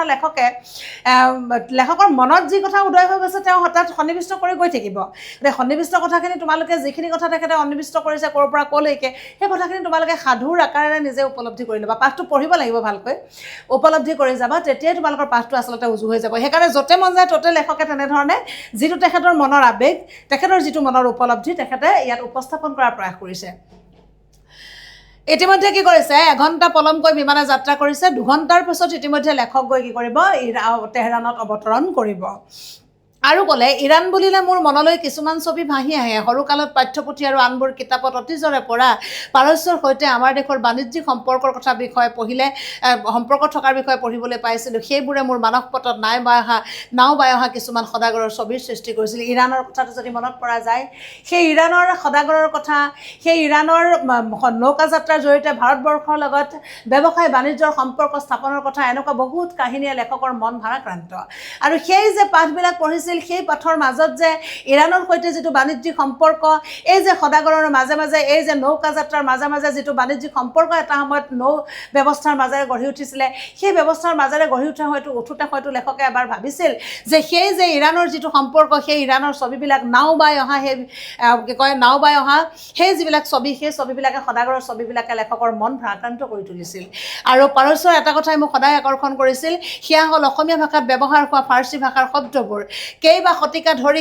কিছুমান ব্যক্তিয়ে সুদূৰ পাৰস্যৰ পাৰৰ পৰা আহি ভাৰতৰ উত্তৰ পূব দিশত এই শব্দবোৰ বিলাই দিছিল আমি নজনাকৈয়ে এই শব্দবোৰ আমাৰ ভাষা চহকী কৰি আহিছে এতিয়া কেঁচি দুৱাত চিয়াহী চিচা এইবোৰ শব্দ আমাৰ বাবে সাৰেখি মজুৱে অসমীয়া শব্দ মন কৰিবা আমি পাঠত ইতিমধ্যে জনগোষ্ঠীৰ গাঁথনিটো কৈছোঁ যে ভিন্ন ধৰণৰ আমি ভাৰতীয় সংস্কৃতিৰ ক্ষেত্ৰতো কৈছোঁ আমি সেইখিনি আমি যিটো অসমীয়া ভাষা ব্যৱহাৰ কৰিছোঁ সেই অসমীয়া ভাষাটো কোনোবা এটা নিৰ্দিষ্ট জাতি জনগোষ্ঠীৰ এটা বাৰ্তাবাহক এটা মাত্ৰ সি এটা আদান প্ৰদানৰ ব্যৱস্থা নহয় ভিন্ন জাতি জনগোষ্ঠীৰ মাধ্যমেৰে ভিন্ন ধৰণৰ দেশী বিদেশী শব্দৰ মাধ্যমেৰে ভিন্ন জাতি জনগোষ্ঠীৰ শব্দৰ উপচাৰৰ মাধ্যমেৰে অসমীয়া সমাজ যিটো ভাষা যিটো উমৈহতীয়া ভাষা সেই উমৈহতীয়া ভাষাটো গঢ় লৈ উঠিছে আমাৰ লেখকে এটা কথা কৈছে যে সেই নাও বাই অহা সদাগৰৰ ছবিবিলাকে ইৰাণৰ ছবিবিলাক লেখকৰ মনত মানস পটত তেখেতৰ কি কৰিছিলে দৃশ্যমান কৰি তুলিছিল আৰু সেই দৃশ্যমান ছবিবিলাকে হয়তো লেখকে সেই ইৰাণৰ কাহিনীবিলাক পঢ়োঁতে ইৰাণৰ ছবিবিলাক চাওঁতে ইৰাণৰ সেই সাধু কথাবিলাক পঢ়োঁতে তেখেতে হয়তো মনতে এটা কথা ভাবিছিল সেই সদাগৰৰ দৃশ্যৰে হয়তো তেওঁ এদিন ইৰাণলৈ যাব নেকি এটা কথা মন কৰিবা কল্পনাক যেতিয়া আমি প্ৰশ্ৰয় দিওঁ আৰু সেই কল্পনাবিলাকে আমাৰ সন্মুখত যেতিয়া কিলবিল কৰি থাকে সেই কিলবিল কৰি থকা কল্পনাবিলাক সপোনবোৰ এদিন বাস্তৱত ৰূপায়িত হয় আৰু তেলৰ লগত জড়িত হোৱা ব্যক্তি জড়িত হোৱাৰ কাৰণে কণমানি কালতে সেই সদাগৰৰ ছবিৰে ভৰা মন ভাৰাক্ৰান্ত কৰা সেই যিখন পৃথিৱী অচিনা পৃথিৱী সেই অচিনা পৃথিৱীৰ সৈতে লেখকৰ বাস্তৱ জগতৰ পৰিচয় হৈছে আৰু তাৰ লগতে তেখেতে কৈছে যে ইৰাণৰ সৈতে পাৰস্যৰ সৈতে যুগ যুগ ধৰি ভাৰতৰ এটা বাণিজ্যিক সম্পৰ্ক গঢ় লৈ উঠিছিল আৰু সেই বাণিজ্যিক সম্পৰ্ক গঢ় লৈ উঠাৰ পৰিপ্ৰেক্ষিতত কিছুমান এনেকুৱা ধৰণৰ সদাগৰ ভাৰতবৰ্ষত প্ৰৱেশ কৰিছিলে যিসকলে আমি প্ৰত্যহিক জীৱনত ব্যৱহাৰ কৰি থকা কাপোৰ কাটিবলৈ ব্যৱহাৰ কৰা কেঁচিখন কলমত আমি আজিকালি বল পেন বা ব্যৱহাৰ কৰে আমি আগতে এটা সময়ত কি কৰিছিলে কলমবিলাকত আমাৰ চিয়াহী দোৱাত থাকে এটা বটলত চিয়াহী থাকে আমি চিয়াহী এটা কলমত আমি ভৰাই ল'বলগীয়া হয় কলমৰ চুঙাটোত কেনেকৈ নেপটোৰে আমি লিখিব লগা হয় গতিকে সেই যে চিয়াহী যে আমি দোৱাত চিয়াহী দোৱাতটো চিয়াহী শব্দটো চিচা শব্দটো আমি সাধাৰণতে কি কৰিছোঁ চিচা শব্দটো যদি আমি যেতিয়া ব্যৱহাৰ কৰিছোঁ তেনেকুৱা হয় সেই চিচা শব্দটো ব্যৱহাৰ কৰিবলৈ যাওঁতে আমি যিটো গ্লাছ বুলি কৈছোঁ ইংৰাজীত সেই গ্লাছ শব্দটোক আমি কৈছোঁ চিচা আমি অসমীয়াত ব্যৱহাৰ কৰিছোঁ কিন্তু আমিতো যুগ যুগ ধৰি ভাবি আছোঁ সেই দোৱাত বা সেই চিচা বা এনেকুৱা ধৰণৰ শব্দবিলাক অসমীয়া শব্দ কিন্তু আচলতে অসমীয়া শব্দ নহয় যুগ যুগান্তৰতে সেই সদাগৰসকলে যেতিয়া ভাৰতবৰ্ষত বাণিজ্যিক সম্পৰ্ক গঢ় লৈ উঠিছিল সেই তেওঁলোকে যিবিলাক শব্দ আচলতে ব্যৱহাৰ কৰিছিল সেই শব্দবিলাকৈ অসমত থাকি গ'ল আৰু কালক্ৰমত অসমীয়া ভাষা সাহিত্যৰ গঠনৰ ক্ষেত্ৰত সি তাৰ ভিতৰত প্ৰৱেশ কৰি সি অসমীয়া হিচাপে স্বীকৃতি লাভ কৰিছিল ইৰাণ মানৱ সভ্যতাৰ প্ৰাচীন ইতিহাসৰ ধ্বজাবাহক এইখিনি অংশৰ পৰা তোমালোকৰ পাঠটোৰ অকণমান জটিলতা আৰম্ভ হ'ব ইৰাণৰ ইতিহাসটো দাঙি ধৰিব ইৰাণৰ ইতিহাস যদি পৰীক্ষাত আহিবলৈ হয় ইয়াত 4 নম্বৰ ভিতৰত ইৰাণৰ ইতিহাসটো 4 নম্বৰ ভিতৰত আহে গতিকে ইৰাণৰ ইতিহাসটো যদি আমি চাওঁ ইৰাণ মানৱ সভ্যতাৰ প্ৰাচীন ইতিহাসৰ ধ্বজাবাহক আমি যদি এটা কথা চাওঁ ইৰাণে কি কৰিছে প্ৰাচীন ইতিহাসৰ ধ্বজাবাহক আমি পাঠটো যেতিয়া ইৰাণী লোকসকলৰ বিষয়ে লেখকে ক'বলৈ যত্ন কৰিছিল আমি তেতিয়া এটা কথা আমি উপলব্ধি কৰিছিলোঁ যে ইৰাণখন কালিপৰখি গঢ় লৈ উঠা এখন দেশ নহয় তাৰ এটা প্ৰাচীন সভ্যতা আছে প্ৰাচীন সাংস্কৃতিক এটা সৌধ আছে গতিকে প্ৰাচীন সাংস্কৃতিক সৌধ থকাৰ কাৰণে ইৰাণীয় মানুহৰ তেওঁলোকৰ চাল চলন কথা বাৰ্তা সাজপাৰ সকলো ক্ষেত্ৰত এটা পৰিশীলিত স্বৰূপ প্ৰকাশ হোৱা দেখিবলৈ পোৱা গৈছিল গতিকে সেই ইৰাণৰ যিটো পৰিশীলিত স্বৰূপ সেই পৰিশীলিত স্বৰূপটো বৰ্ণনা কৰিবলৈ গৈ ইতিমধ্যে ইৰাণৰ ইতিহাস দাঙি ধৰিছে ইৰাণৰ ইতিহাস তোমালোকৰ দীঘল প্ৰশ্নৰ কাৰণে অত্যন্ত জৰুৰী 3 বা 4 নম্বৰ ভিতৰত এই প্ৰশ্নটো আহে গতিকে সকলোৱে কোনজনা ৰজাৰ পাছত কি ব্যৱস্থা হৈছিলে কথাটো তোমালোকে মন দিলেই হ'ল ইৰাণ প্ৰাচীন সভ্যতাৰ মানৱ সভ্যতাৰ প্ৰাচীন ইতিহাসৰ ধ্বজাবাহক প্ৰত্নতাত্ত্বিক ঐতিহাসিক সাংস্কৃতিক আৰু কীৰ্তিস্তম্ভৰ যোগেদি ইৰাণৰ প্ৰাচীন সভ্যতা আজিও সজীৱ হৈ আছে প্ৰত্নতাত্ত্বিক দিশৰ পৰা যদি তুমি চোৱা ৰাজনৈতিক দিশৰ পৰা যদি তুমি চোৱা ভূতাত্ত্বিক দিশৰ পৰা যদি তুমি চোৱা সাংস্কৃতিক ভিন্ন ধৰণৰ কীৰ্তিস্তম্ভৰ বিষয়ৰ পৰা যদি তুমি চোৱা তেতিয়াহ'লে তুমি মন কৰিবা ইৰাণৰ সভ্যতা হাজাৰ বছৰৰ পুৰণি প্ৰায় 4000 বছৰ পূৰ্বে ইৰাণলৈ আৰ্য গোষ্ঠীৰ লোকসকল আহি বসবাস কৰিবলৈ লৈছিল খ্ৰীষ্টপূৰ্ব 6 শতিকামানৰ পূৰ্বে বিখ্যাত ৰজা চাইৰাছে উত্তৰ ইৰাণৰ মেদেছসকলক পৰাস্ত কৰি ইৰাণবাসীক একগোট কৰিছিল প্ৰায় 4000 বছৰমানৰ আগতেই ইৰাণত কি কৰিছিলে আৰ্য গোষ্ঠীৰ লোকে বসবাস কৰিছিল আৰু আৰ্য গোষ্ঠীৰ লোকে বসবাস কৰি প্ৰায় 6 শতিকামানৰ তাৰো পূৰ্ব 6 শতিকামানৰ পূৰ্বে কি কৰিছিলে যে বিখ্যাত ৰজা চাইৰাছে উত্তৰ ইৰাণৰ মেদেছ যিটো জাতি আছিলে মেদেছসকলক একত্ৰিত কৰি ইৰাণবাসীক একত্ৰিত কৰিছিল মেদেছসকলক তেওঁ পৰাস্ত কৰিছিলে আৰু তেওঁ দখল কৰিছিলে খ্ৰীষ্টপূৰ্ব 529 চাইৰাছৰ মৃত্যু হোৱাত নতুন ৰজা ডৰিয়াছে সাম্ৰাজ্য প্ৰসাৰৰ প্ৰয়াস কৰিছিল পৰৱৰ্তী কালত আলেকজেণ্ডাৰ আগমনে চাইৰাছৰ পাৰ্চেপলিছ সাম্ৰাজ্যৰ পতন ঘটাইছিল ইয়াত তোমালোকক এটা কথা কোৱা হৈছে যে ইৰাণত 4000 বছৰৰ আগতেই আৰ্য গোষ্ঠীৰ লোকে বসবাস কৰিছে তাৰ পাছত চাইৰাছৰ বিষয়টো আহিছে চাইৰাছৰ মৃত্যু হোৱাৰ লগে লগে ডৰিয়াছে সাম্ৰাজ্য প্ৰসাৰৰ কথা চিন্তা কৰিছিল কিন্তু তাৰ পাছৰ কালত আলেকজেণ্ডাৰে 4ৰ্থ শতিকাত যেতিয়া ইৰাণত প্ৰৱেশ কৰিছিলে তেতিয়া চাইৰাছৰ সেই যিখন সাম্ৰাজ্য সেই চাইৰাছৰ সাম্ৰাজ্যখন আলেকজেণ্ডাৰে ধ্বংস কৰি পেলাইছিল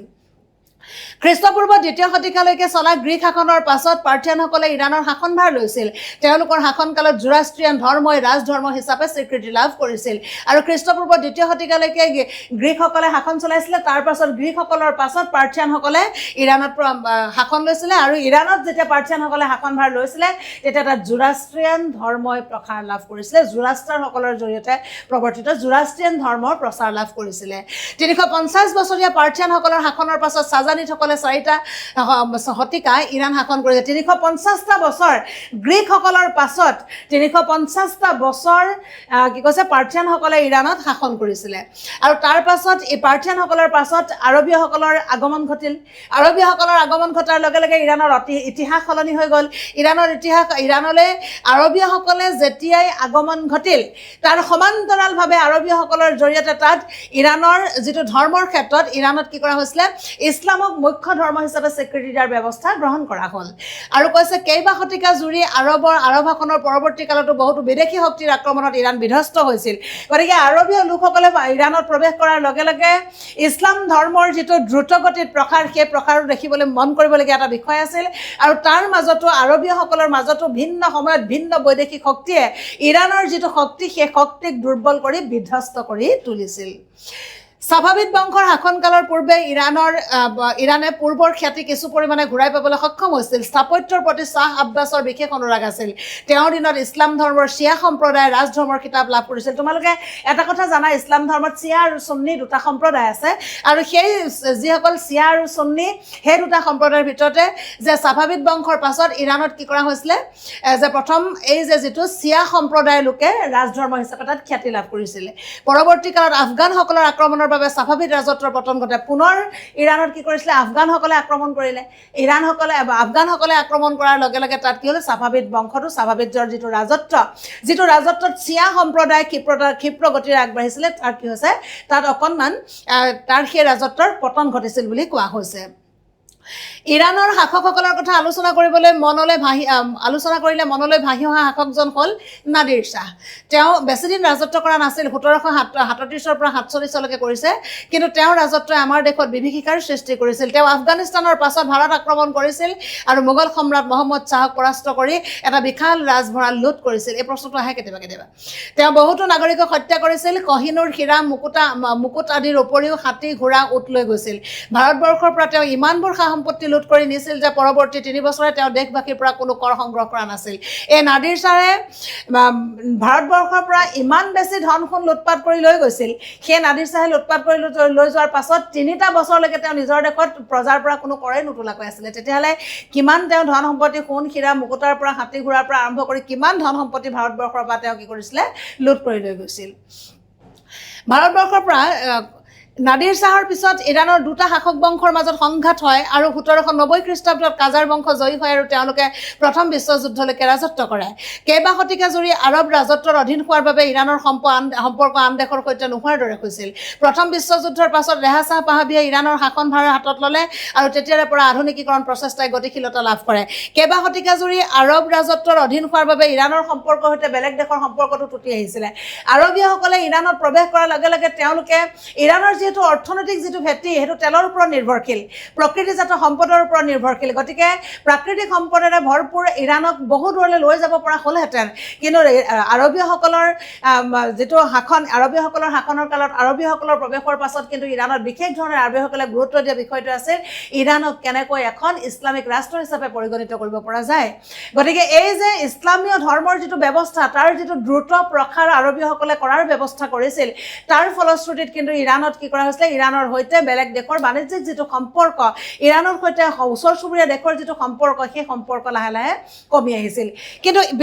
প্ৰথম বিশ্বযুদ্ধৰ পাছত ৰেহা শ্বাহ পাহাবীয়ে কিন্তু ইৰাণৰ যিটো আধুনিকীকৰণ প্ৰক্ৰিয়া সেই আধুনিকীকৰণ প্ৰক্ৰিয়াৰ ক্ষেত্ৰত কিন্তু তেওঁ বিশেষভাৱে গুৰুত্ব দিছিল আৰু 1941 চনত ছোভিয়েট ৰাছিয়া আৰু ইংলেণ্ডৰ আভ্যন্তৰীণ বিষয়ৰ সৈতে জড়িত হৈ পৰিছিল আৰাছ নদীৰ উত্তৰত থকা সকলো অঞ্চল ছোভিয়েট ৰাছিয়াই দখল কৰিছিল ইৰাণৰ তৈলক্ষেত্ৰৰ ব্যৱসায়িক স্বত্ব ইংলেণ্ডে লাভ কৰিছিল প্ৰকৃততে ইৰাণৰ শাসনতন্ত্ৰ শক্তিহীন হৈ পৰিছিল কিন্তু লাহে লাহে কি কৰিছিলে সোভিয়েট ৰুছিয়াৰ পৰা আৰম্ভ কৰি ইংলেণ্ডৰ পৰা আৰম্ভ কৰি এই গোটেই দেশবিলাকে কি কৰিছিলে যেহেতু ইৰাণত তেল বেছিকৈ উৎপাদন হয় তেলৰ ওপৰতে ইৰাণৰ অৰ্থনীতি নিৰ্ভৰশীল গতিকে ইৰাণৰ তেলৰ প্ৰতি ইৰাণৰ ভূগৰ্ভৰ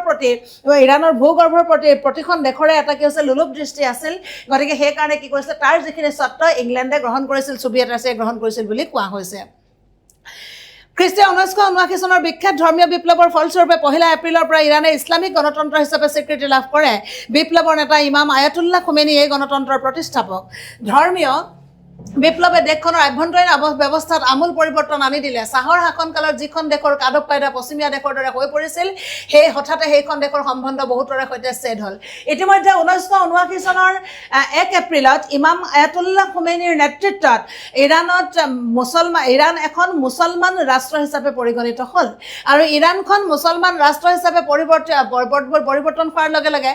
এটা কথা দেখিবলৈ পোৱা গ'ল ৰেহাছা পাহাবীৰ দিনত যিটো আধুনিকীকৰণ প্ৰক্ৰিয়াৰ কথা কোৱা হৈছে পশ্চিমীয়া যিবিলাক আদব কায়দা ইৰাণত প্ৰৱেশ কৰিছিল বুলি কোৱা হৈছে সেই পশ্চিমীয়া আদব কায়দা আধুনিকীকৰণ প্ৰক্ৰিয়াটো তাতে অকণমান স্থবিৰ হৈ যোৱা যেন হ'লে আৰু সেই স্থবিৰ হৈ যোৱাৰ লগে লগে তাৰ সমান্তৰালভাৱে বাণিজ্যিক ক্ষেত্ৰতে হওক বা ভিন্ন কাৰণতে হওক তাৰ সমান্তৰালভাৱে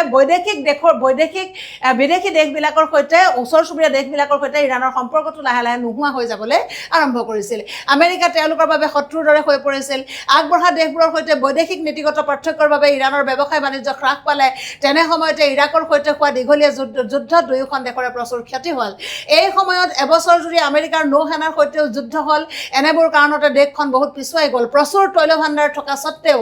দেশখনৰ সম্পদসমূহে সঠিকভাৱে আহৰণ কৰি নিজৰ বিকাশত ব্যৱহাৰ কৰিব নোৱাৰিলে বৰঞ্চ পাৰমাণৱিক গৱেষণা বিষয়টোহে গুৰুত্ব পাবলৈ ধৰিলে মন কৰিবলগীয়া কথা ইৰাণত তেল থকা সত্ত্বেও ইৰাণত অযুত প্ৰাকৃতিক সম্পদ থকা সত্ত্বেও ইৰাণ যি ধৰণে আগবাঢ়ি যাব লাগিছিল সেই ধৰণে আগবাঢ়ি যাব পৰা নাছিল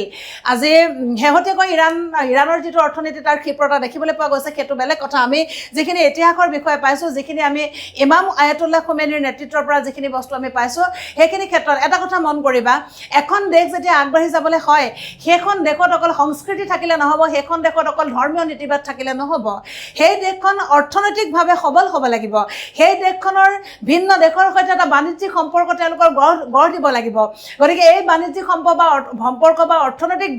দিশটো যদি সবল নহয় তেতিয়াহ'লে এখন দেশ কেতিয়াও আগবাঢ়ি যাব নোৱাৰে আমি অপ্ৰিয় হ'লে এটা সঁচা কথা ধৰ্মীয় ৰীতি নীতি ধৰ্মীয় আইন কানুনে আমাক মাজে মাজে কেতিয়াবা পশ্চাদগামী কৰাৰহে যেন অনুভৱ হয় গতিকে যিখন দেশে অকল ধৰ্মীয় ৰীতি নীতিৰ নিৰ্দেশনাৰ ওপৰতে নিৰ্ভৰশীল হ'ব আমাৰ আদৰ্শৰ আদৰ্শগত কথাখিনিকে সাৰোগত কৰি আগবাঢ়ি যোৱাৰ প্ৰয়াস কৰিব সেইখন দেশ কিন্তু অৰ্থনৈতিকভাৱে কেতিয়াও আগবাঢ়ি যাব নোৱাৰে আমি ইতিমধ্যে ইৰাণৰ যিটো ইতিহাস আছিল সেই ইৰাণৰ ইতিহাস সম্পৰ্কে আমি ইতিমধ্যে পঢ়িছোঁ আৰু ইৰাণৰ ইতিহাস সম্পৰ্কে আমি এটা কথা সিদ্ধান্তলৈ আহিব পাৰোঁ যে ইৰাণত চাজানিদসকলে শাসন কৰিছে গ্ৰীকসকলে কৰিছে পাৰ্থিয়ানসকলে কৰিছে 350 বছৰ ধৰি পাৰ্থিয়ানসকলে ৰাজত্ব কৰিছে তাৰপাছত লাহে লাহে তালৈ আৰবসকলৰ আগমনৰ ফলস্বৰূপে যি আৰবীয়সকলৰ আগমনৰ লগে লগে তাত ইছলাম ধৰ্মৰ ক্ষিপ্ৰতৰ যে হ'ব লাগে আৰু তাৰ মুখ্য ধৰ্ম যে ইছলাম ধৰ্ম হ'ব লাগে আৰবীয়সকলৰ প্ৰৱেশৰ লগে লগে তাত আগমনৰ লগে লগে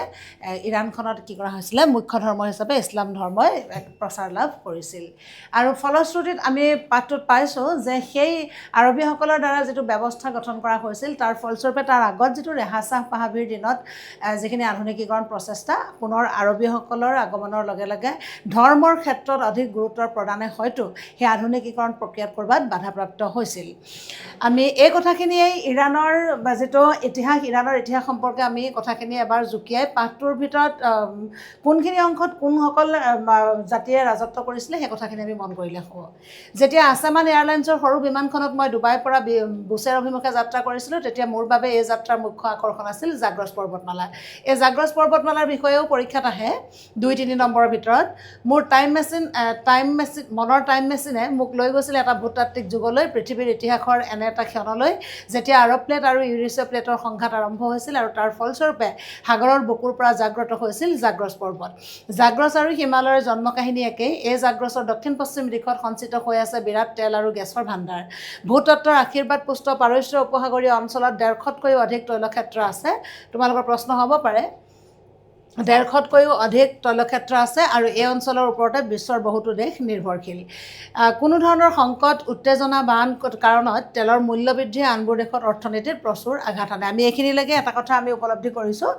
যে ইয়াত বিশেষ ধৰণে ইৰাণৰ যিটো ভূভাগ সেই ইৰাণৰ ভূভাগত বিশেষ ধৰণে কি কৰা হৈছে তেল ভূতত্বৰ আশীৰ্বাদ পুষ্ট বুলি কোৱা হৈছে ভূতত্বৰ আশীৰ্বাদ পুষ্ট মানে ইৰাণৰ ভূভাগত যথেষ্ট পৰিমাণে তেল পোৱা যায় আৰু এইখিনিতে এটা কথা কৈছে যে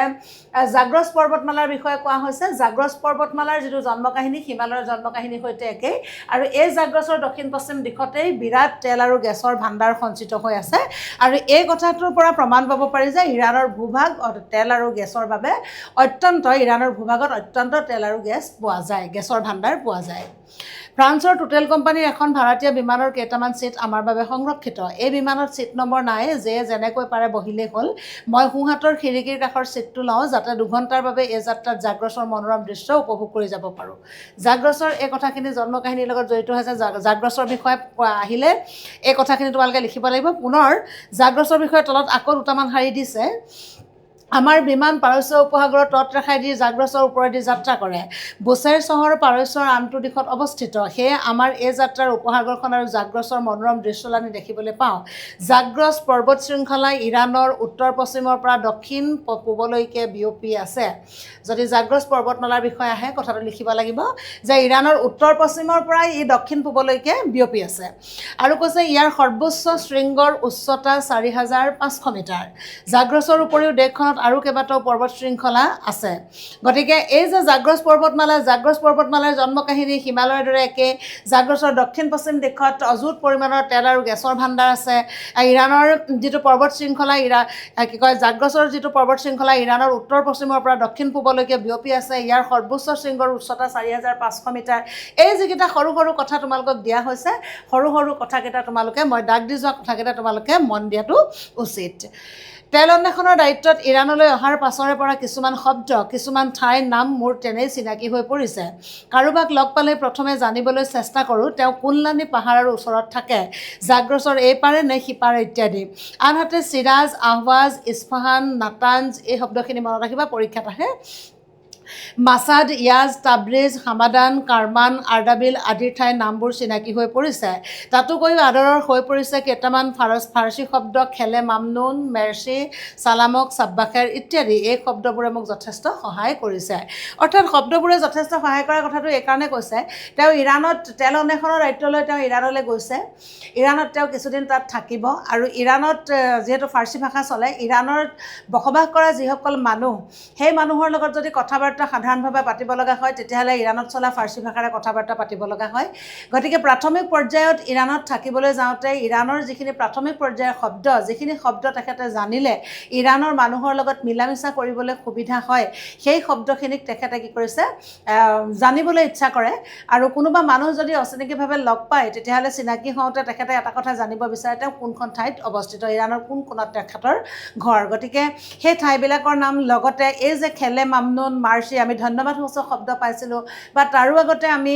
আগা বা শ্ৰীযুতৰ সমাৰ্থক হিচাপে আমি সন্মানীয় শব্দ পাইছোঁ এই শব্দবিলাকে লেখকক এটা তীব্ৰ আকৰ্ষণ কৰিছে বুলি ক'ব পৰা যায় আৰু এই তীব্ৰ আকৰ্ষণীয় শব্দবিলাকে ইৰাণৰ মানুহৰ লগত যে তেখেতক মিলা মিছা কৰাৰ ক্ষেত্ৰত যে এটা সুবিধা প্ৰদান কৰিছে সেই কথাও তেখেতে মনে মনে উপলব্ধি কৰিছে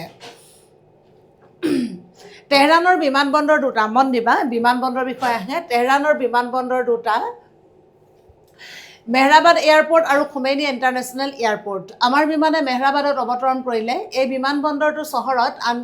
আনহাতে খুমেইনি বিমানবন্দৰটো চহৰৰ পৰা দূৰত তোমালোকৰ কেতিয়াবা প্ৰশ্ন হয় ইৰাণৰ বিমানবন্দৰ কেইটা আৰু কি কি আৰু কোনটো ক'ত অৱস্থিত এতিয়া হৈছে এটা হৈছে ইৰাণৰ বিমানবন্দৰ এটা হৈছে মেহৰাবাদ এয়াৰপোৰ্ট আৰু ইটো হৈছে খুমেইনি ইণ্টাৰনেশ্যনেল এয়াৰপোৰ্ট আৰু এই যে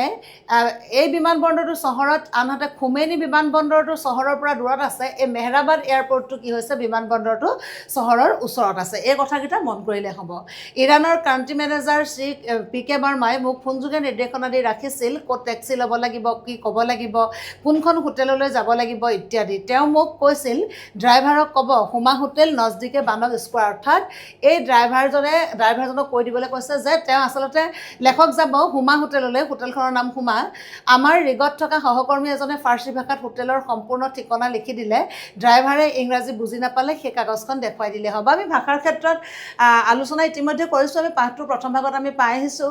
এই যে যেনেকৈ নিৰাপত্তাৰক্ষী কেইজনৰ লগত হুছেইন নামৰ ব্যক্তিজনে কেনেধৰণে ফাৰ্চী আৰু ইংৰাজীৰ পৰা তৰ্জমা কৰা ব্যৱস্থাটো কৰিছিলে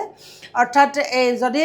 এতিয়া তেখেত তেহৰাণলৈ গৈ আছে গতিকে সেই তেহৰাণৰ সেই যেতিয়া মেহৰাবাদ এয়াৰপৰ্টত তেখেতে অৱতৰণ কৰিছে মেহৰাবাদ এয়াৰপৰ্টত অৱতৰণ কৰি তেখেতে ক'লৈ যাব হুমা নামৰ হোটেলখনলৈ যাব গতিকে হুমা হোটেললৈ যাবলৈ হ'লে তেখেতে এখন গাড়ী ল'ব লাগিব লেখকে গতিকে গাড়ীৰ ড্ৰাইভাৰে হয়তো যিহেতু লেখকে ফাৰ্চী ভাষা নাজানে গতিকে গাড়ীৰ ড্ৰাইভাৰজনে হয়তো ইংৰাজী নাজানিবও পাৰে আৰু সেইকাৰণে ফাৰ্চী ভাষাতে কি কৰিছে তেখেত ক'লৈ যাব সেই হোটেলখনৰ সম্পূৰ্ণ ঠিকনা সৈতে তেখেতে কি কৰিছে সেইকাৰণে কৈছে এজন সহকৰ্মীয়ে লেখকক সেই সম্পূৰ্ণ ঠিকনাটো দিছে আৰু সেই ঠিকনা অনুসৰি তেখেতে হোটেললৈ যোৱাৰ ব্যৱস্থা কৰিব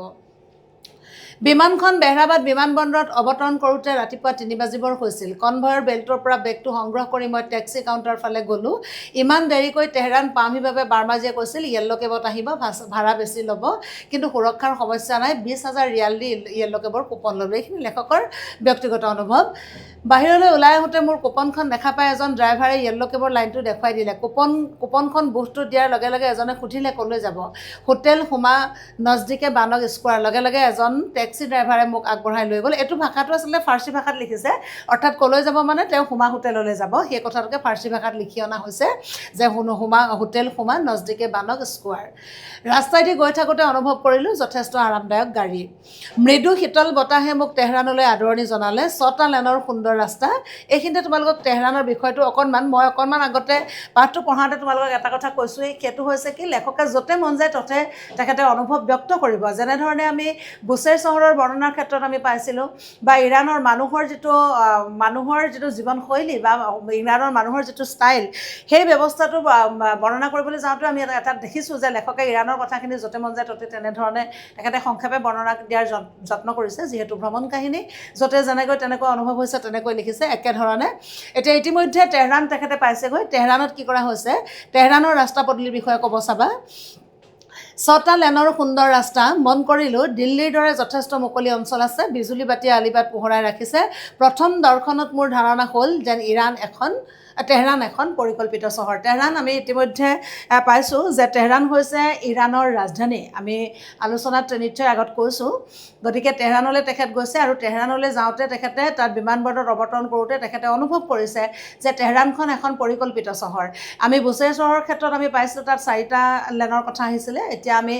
তেহৰাণ চহৰৰ কথা পাইছোঁ তাত 6টা লেনৰ ৰাস্তা খুব পৰিকল্পিত চহৰ বুলি কৈছে হোটেলৰ দুৱাৰমুখত গাড়ী ৰ'লহি কিমান হ'ল ড্ৰাইভাৰক ইংৰাজীতে সুধিলোঁ ড্ৰাইভাৰে মিটাৰটোলৈ আঙুলিয়ে দেখুৱালে 50,000 ৰিয়াল দি তেওঁক বিদায় দিলোঁ মোৰ বাবে ৰুম বুক হৈ আছিল আৰু বাবে বেছি পৰ ল'ব লগা নহ'ল যথেষ্ট সুবিধা থকা ৰুম ডুবাইৰ দৰে ইয়াতো ৰুমৰ ভিতৰত পশ্চিমে দিশৰ নিৰ্দেশনা দিয়া আছে নামাজৰ বাবে দলিচা এখনো পাৰি থোৱা আছে গতিকে তাত নামাজৰ বাবে দলিচাখনৰ কথাটো এইকাৰণে কোৱা হৈছে যিহেতু যদি কেনেবাকৈ ইছলাম ধৰ্মী মানুহ সেই হোটেলত থাকিব লগা হয় তেতিয়াহ'লে তেখেতে নামাজ পঢ়িবৰ কাৰণে যে আল্লাহক স্মৰণ কৰিবৰ কাৰণে তেওঁ নিজাববীয়া ঠাইৰ প্ৰয়োজন হ'ব গতিকে পশ্চিম দিশৰ ফালে নিৰ্দেশনা দিয়াকৈ তাত এখন দলিচা পাৰি থোৱা আছে লৰালৰিকৈ মই শুবলৈ সাজু হ'লোঁ বেছি সময় শুবলৈ নাপাম ৰাতিপুৱা আলোচনাৰ বাবে যাব লাগিব চাগৈ সেই সময়তে দিনত তেহৰাণখন দেখিম গতিকে মই তোমালোকক ভ্ৰমণ কাহিনীটো কোনখিনি অতি জৰুৰী অতি দৰকাৰী যিহেতু পাঠটো দীঘল হোৱাৰ কাৰণে অতি জৰুৰী দৰকাৰীখিনিহে তোমালোকক মই দেখুৱাই গৈছোঁ যিহেতু ভ্ৰমণ কাহিনীটো পঢ়ি গ'লে হ'ল লেখকে যিধৰণে ভ্ৰমণ কৰোঁতে অভিজ্ঞতা হৈছে তেনেধৰণে বৰ্ণনা কৰিছে জটিলতা বুলিবলৈ বিশেষ নাই যিখিনি আমাৰ আহিবলগীয়া কথা যিখিনি আমি অত্যন্ত গুৰুত্ব দিয়া কথা মনত ৰাখিবলগীয়া কথা সেই কথাখিনিহে আমি আচলতে পাঠটো আঙুলিয়াই গৈছোঁ এই প্ৰবন্ধ হোৱালে বেলেগ কথা আছিল ভ্ৰমণ কাহিনীৰ কাৰণে আমি এইটো ব্যৱস্থাতে আগবঢ়াই দিছোঁ পুৱাৰ তেহৰাণ উপভোগ কৰিবৰ বাবে পৰ্দাখন টানি ল'লোঁ চহৰৰ কাষতে ওখ পাহাৰ সুৰুজৰ চুমাত সেইবোৰ জিলিকি উঠিছে ইয়াত তোমালোকক তেহৰাণ চহৰৰ এটা বিৱৰণ দিব চাবা তেহৰাণখন কেনেকুৱা আমি অকণমান আগত পাই আহিছোঁ তেহৰাণখন এটা সুন্দৰ 6টা লেনৰ ৰাস্তা তেহৰাণত আছে আৰু তেহৰাণখন এখন পৰিকল্পিত যে চহৰ সেই কথাটো ইয়াত বৰ্ণনা কৰিছে আমি পুনৰ তেহৰাণৰ বিষয়ে পাইছোঁ যে চহৰৰ কাষতে ওখ পাহাৰ সুৰুজৰ চুমাত সেইবোৰ জিলিকি উঠিছে অৰ্থাৎ ওখ পাহাৰ মানে এই বাক্যটো অকণমান ষ্টাইলত লিখিছে যে চহৰৰ কাষতে ৰাতিপুৱাৰ ভাগত সূৰ্য উদয় হৈছে আৰু চহৰৰ কাষে কাষে কি কৰিছে ওখ ওখ পাহাৰ আৰু সেই ওখ ওখ পাহাৰবোৰ সূৰ্যৰ পোহৰ যেতিয়া পৃথিৱীত পৰিছে সূৰ্যৰ পোহৰ পৃথিৱীত পৰাৰ লগে লগে সেই ওখ ওখ চূড়াবোৰ যেন জিলিকি উঠিছে সেই কথাটোহে তাত বুৰুজৰ চুমাত বুলি কৈছে অতদিনে ইৰাণ বুলিলে মৰুভূমিৰ ধাৰণাটো প্ৰকট হৈ উঠিছিল পাছত জানিব পাৰিছিলোঁ যে তেহৰানক বহুতে পেৰিছৰ লগত তুলনা কৰে তোমালোকৰ এইবিলাক চুটি চুটি কথা তেহৰানক পেৰিছৰ লগত তুলনা কৰা হয় বুলি কৈছে ওখ ওখ পৰ্বতেৰে পৰিবেষ্টিত হোৱাৰ বাবে তেহৰানখন অতি সুন্দৰ গ্ৰীষ্মৰ 2টা মাহৰ বাহিৰে বাকী সময়ছোৱাত ইয়াৰ জলবায়ু অতি গ্ৰীষ্মৰ 2টা মাহতহে ইয়াত কি কৰা হয় অকণমান গৰম হয় তাৰ পাছত বাকী মাহত আৰামদায়ক হয় শীতকালত ইয়াত বৰফ পৰে তেহৰানক এই সুন্দৰ জলবায়ু প্ৰদান কৰিছে এলব্ৰুজ পৰ্বতৰাশিয়ে মহানগৰীৰ বাবে খোৱা পানী আহে পৰ্বতৰ ওপৰৰ হিম প্ৰবাহৰ পৰা এইখিনিতে আমি অকণমান তেহৰানৰ বিষয়ে অকণমান বৰ্ণনা কৰিলে তেহৰানৰ এই কথাখিনি তোমালোকে মন দিবা পুৱাৰ আহাৰৰ বাবে হোটেলৰ পুলচাইড ৰেষ্টুৰালৈ গ'লোঁ চেৰীৰ ৰস সিজোৱা কাঠফুলা আৰু কেইবিধমান বিশেষ খাদ্য লৈ টেবুলত বহোঁতে আমাৰ কোম্পানী জেনেৰেল মেনেজাৰজন আহি উপস্থিত হ'ল আমি একেলগে বহি জলপান খালোঁ সেই সুযোগতে মই তেওঁক খনন সম্পৰ্কীয় সকলো তথ্য আৰু গুৰুত্বপূৰ্ণ বিষয় অৱগত কৰিলোঁ লগতে মই মত প্ৰকাশ কৰিলোঁ যে এই খননত যে তেল আহৰণ কৰিব পৰা যাব তাক লৈ মই সম্পূৰ্ণ আশাবাদী লেখক যিহেতু ইৰাণলৈ গৈছে পাৰস্যলৈ গৈছে তেখেত তেলৰ খনন কাৰ্যৰ দায়িত্ব লৈ গৈছে গতিকে তেলৰ খনন কাৰ্যৰ দায়িত্ব লৈ যাওঁতে তেখেতে কি কৰিছে তেহৰানত যিজন জেনেৰেল মেনেজাৰৰ কথা কোৱা হৈছে সেই মেনেজাৰজনক লগ কৰিছে আৰু খনন কাৰ্যৰ বিষয়ে তেখেতে আলোচনা কৰিছে সেই কামটোৰ কাৰণে তেখেত ইৰাণলৈ গৈছে বাকী যিখিনি অংশ ইয়াত উপস্থাপন কৰিছে সেই উপস্থাপনখিনি লেখকৰ নিজা অনুভৱ সেই অনুভৱখিনি আমি মন দিয়াটো উচিত পুৱাৰ তাৰ পাছত ক'লে জলপানৰ পাছত আমি অলপ পৰ হোটেলৰ লাউঞ্জতে বহিলোঁ অলপ পাছত আমাৰ country manager P K Barma আহি উপস্থিত হ'ল বাৰ্মাজীৰ সৈতে আমি প্ৰথমে ইৰাণৰ চৰকাৰী তেল কোম্পানীৰ কাৰ্যালয়লৈ গ'লোঁ আমি কোম্পানীটোৰ তেল অন্বেষণৰ গৰাকী মুখ্য বিষয়াক লগ কৰিবলৈ আহিছোঁ গেটত বাৰ্মাজীয়ে ফাৰ্চী ভাষাত কথা পাতিলে তাৰ পাছত ক'লে যে আমি আগা আফৰোজাদেক লগ কৰিবলৈ আহিছোঁ আগতে অনুমতি নল'লে প্ৰৱেশৰ অনুমতি পোৱা কঠিন তাতে কাইলৈ খোমেনিৰ মৃত্যু দিৱস সমগ্ৰ ইৰাণ বন্ধ থাকিব তাৰ পাছত আমাৰ অনুমতি আহিল বাৰ্মাজীয়ে আমাক বাট দেখুৱাই চতুৰ্থ মহলাত থকা আগা আফৰোজাদেৰ অফিচটোলৈ লৈ গ'ল তেওঁৰ বিষয়ে বহুদিন ধৰি শুনি আছিলোঁ মানুহজনক লগ পাই মই আনন্দিত হ'লোঁ অত্যন্ত বিনয়ী কোমল মাত আৰু সৌজন্যতাপূৰ্ণ ব্যৱহাৰ তেওঁ বেছ ধীৰে সুস্থিৰে কথা কয় ইৰাণৰ তৈল অন্বেষণৰ প্ৰতিটো বিষয় এজন ব্যক্তিৰ নখ দৰ্পণত তোমালোকে এটা কথা মন কৰিবা লেখক ইতিমধ্যে গৈ তেহৰানত উপস্থিত হৈছে তেখেতৰ লক্ষ্য আছিল তেহৰানলৈ যাবৰ কাৰণে 10 ঘণ্টাৰ আগত তেখেতে বুছেৰ চহৰত অৱতৰণ কৰিছিল আৰু বুছেৰ চহৰৰ পৰা তেখেতে খুব ক্ৰম অনুসৰি ভ্ৰমণ কাহিনীটো লেখকে যি ধৰণে সজাইছে সেই ধৰণে তোমালোকে ঠিক কৰি ল'বা ভেংকিৰ ঘৰত কটালে 10 ঘণ্টা সময় ভেংকিৰ ঘৰৰ পৰা তেওঁ ইতিমধ্যে কি কৰিছে তেহৰানত আহি উপস্থিত হৈছেহি আৰু তেহৰানত উপস্থিত হৈ তেওঁ যেনে কাণ্ট্ৰি মেনেজাৰ পি কে বাৰ্মাৰ সৈতে তেখেত ক'লৈ গৈছে এই যে যিটো কোম্পানীত তেখেতে তেলৰ খনন সম্পৰ্কীয় কথাখিনি আলোচনা কৰিবলৈ আহিছিল তেহৰানত সেই তাত কি কৰিছে তেওঁ আগা আফৰোজাদেৰ লগত তেখেতে কথা বাৰ্তা পাতিছে সেইজনৰ কথা বাৰ্তা পতাৰ পাছতেই লেখকে এটা কথা অনুভৱ কৰিছে যে এই আফৰোজাদে নামৰ যিজন বয়সস্থ মানুহ সেই মানুহজনৰ কিন্তু ইৰাণৰ প্ৰতিখন তৈলক্ষেত্ৰৰ ইৰাণৰ তেল সম্পৰ্কীয় যিখিনি বিষয় সেই বিষয়খিনিৰ গোটেই সমস্ত জ্ঞান ভাণ্ডাৰ যে আফৰোজাদেৰ আছে সেই কথাখিনি লেখকে অনুভৱ কৰিছে আৰু অত্যন্ত ধীৰে ধীৰে অত্যন্ত গভীৰভাৱে প্ৰত্যেকটো বিষয় লেখকৰ লগত এই আগা আফৰোজাদে এখেতে কি কৰিছে খুব সৌজন্যতাপূৰ্ণভাৱে কথাখিনি আলোচনা কৰিছে এইখিনি তেহৰানৰ এটা অনুভৱ আফৰোজাদেৰ কোঠালীৰ বাহিৰে ভিতৰে বিভিন্ন শিলৰ নমুনা সজাই থোৱা আছে ইৰাণৰ ভূস্তৰৰ বিভিন্ন যুগৰ বিভিন্ন শিলাত তেল আৰু গেছ পোৱা যায় পাৰস্য উপসাগৰ আৰু তাৰ উত্তৰ পশ্চিম আহবাজৰ ওচৰে পাজৰে বহুতো তৈলক্ষেত্ৰ আছে আৰু আনহাতে ইৰাণৰ কেইবাখনো গেছ উৎপাদনকাৰী তৈলক্ষেত্ৰ আছে দুই এটা ব্যতিক্ৰম বাদ দি ভাৰতৰ প্ৰায়বোৰ তৈলক্ষেত্ৰ নৱজীৱী মহাকল্পৰ শিলাস্তৰত এইটো পৰীক্ষাত আহে ভাৰতবৰ্ষৰ প্ৰায়বোৰ তৈলক্ষেত্ৰ কোনটো স্তৰত অৱস্থিত সেইটো আমাৰ আহে নৱজীৱী মহাকল্প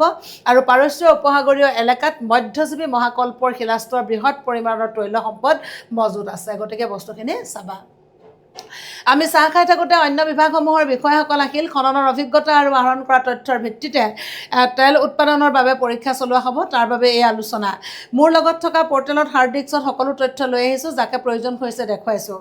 আলোচনা সম্পূৰ্ণ হোৱাৰ পাছত আমি স্লামবাৰ্জাৰ নামৰ বহুৰাষ্ট্ৰীয় কোম্পানীটোৰ অফিচলৈ গ'লোঁ স্লামবাৰ্জাৰ কোম্পানীৰ বিষয়ে নিশ্চয় সকলোৱে বহুতে শুনিছে গতিকে এইটো এনে এটা কোম্পানী যাৰ কাৰ্যালয় নাজিৰাৰ পৰা নাইজেৰিয়ালৈকে দুলিয়াজানৰ পৰা ডুবাইলৈকে